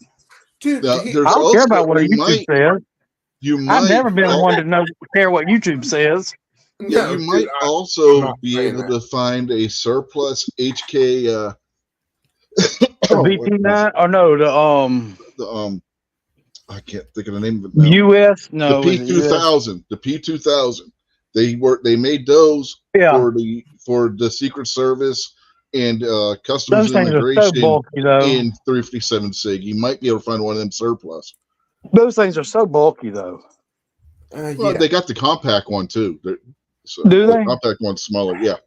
That's when you have to. I thought all they had was the full size. No, there's the P2000 has a compact. It's about the same size as the USP compact. Yeah. Oh, okay. That's when you have to measure, caliber against size of print that's actually going to show. And you guys know, there's so much that goes into it. I carry all the time, and probably my biggest thing. You guys tell me what's wrong, right? I'll reach in a second, but the Tommy boy, that CG75 is a nice looking gun, and I love that double action, single action on it. Yeah. I'm surprised you went with the LCP though. The length of the grip on the gun is the biggest determining factor, because the slide, the actual length of the gun itself, especially if I'm wearing like appendix, Pro 2340. I don't remember that one. Yeah, that's another one. I don't remember a 2340. Yeah, it's basically an improved version of the 2022. Here's the question of the night. During the Texas shooting, what 357 SIG did the dude use to put down the Texas shooter? A stupid Glock, I think, but that don't matter. No, it was a SIG. I don't remember which one. Was it a SIG? I don't remember. Yeah, I remember it was a 357 SIG, but it don't really matter though. No, it doesn't matter. It was so many yards away. So the 2340 is supposed to be an upgrade to the 2022? As far as I know, yeah. So I'm going to have to check that out. Well, guys, we've been going on 3 hours on this chat, and I want to thank everybody for. Yep, we've been here for 3 hours. Been going for a while, man.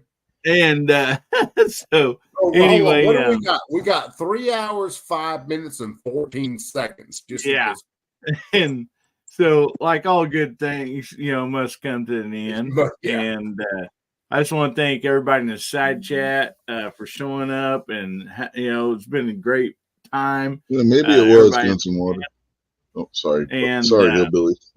Yeah. No, you're fine, buddy. So anyway, just real quick, we'll go around the panel here. And if you got anything to plug, go ahead and plug it. So, please, for the love of God, blood Jamie. Jamie, what do you got coming up? Anything you'd like to plug or say before we get off here? This Merry Christmas chat. All I want to say is Merry Christmas. Check us out Friday nights at 8 o'clock on the Georgia Shooting Connection. Tread, you need a link. Yeah. The Scotsman and everything Thank you for else. coming on tonight, brother. I've been missing you. Great to hear from you. Great to hear your voice. God bless you. Merry Christmas. Awesome. Well, thank you so much for being on here, Jamie. Hope you had a wonderful Christmas, buddy, and appreciate you being on here this evening. Rich, you got anything coming up? Anything you want to plug?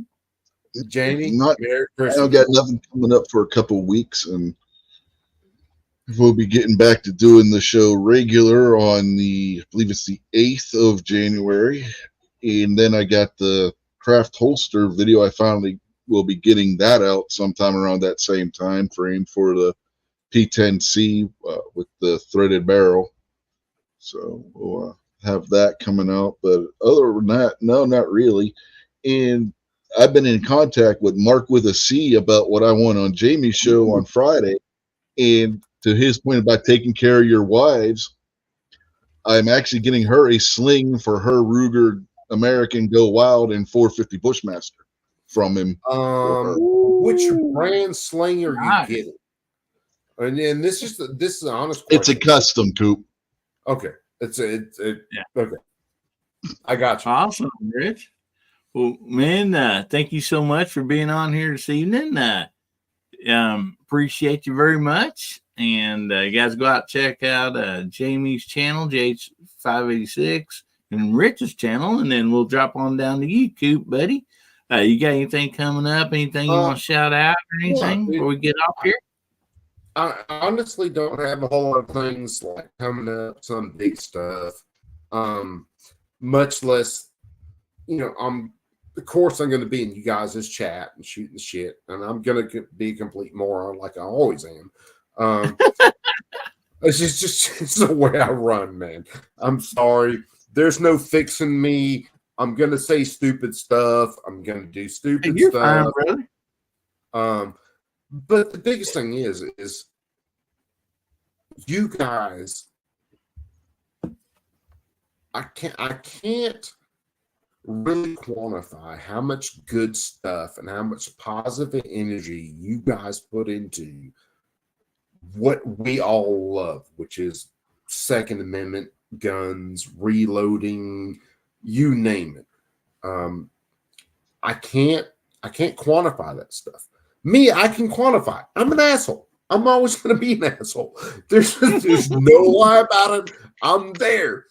You guys, on the other hand, Jamie, Hillbilly, Reloading, you guys aren't. I can't. Do I just balance out the shithead equation at that point? No, I just love you guys. I really do.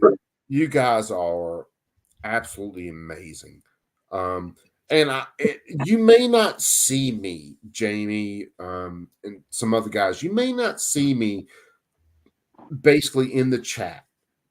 You'll see that thumbs up because I'm doing other things and I can't comment like I want to. And sometimes I just don't want to be the dummy that comments the stupid shit. Other times I will. Other times I will comment the stupid shit every day of the week.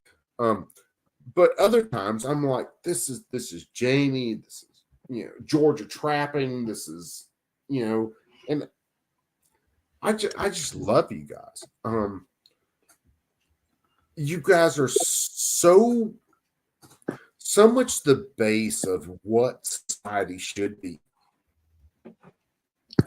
I can't stack that in the right piles to describe it.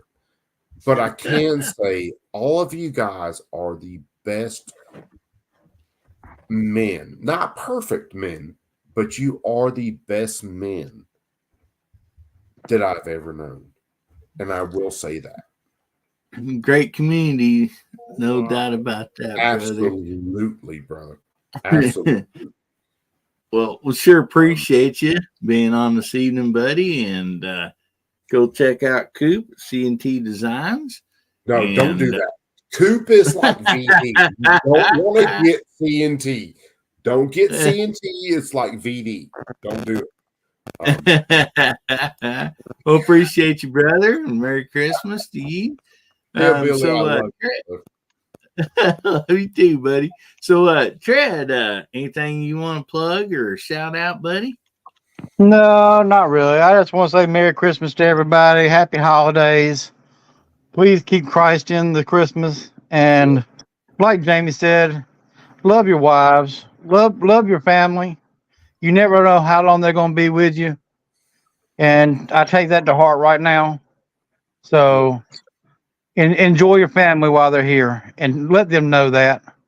Just please let everybody know.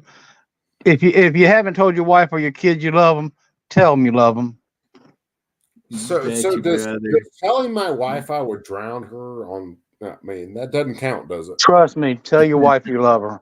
Oh, dude, I do. I'm being a smart ass right now, man. I completely. Alrighty. And I'm being dead serious right now too. Yeah. Well, that's you have no idea. You have no idea. I really do appreciate exactly everything you said. I really do. I'm a smart ass, but what you said is absolutely on point, and there's no. Alrighty. Well, we're gonna go ahead and end this stream here. I want to thank everybody for jumping on the side chat on the panel. We wish you all a very Merry Christmas, and as always, remember God, family, and country, and make somebody's day better, will you? And if the good Lord's willing, the creeks don't rise, we'll be seeing you all again. Say goodbye, everybody. Goodbye, everybody. Y'all. Merry Christmas. Bye. Love you, hillbilly. See, I'm the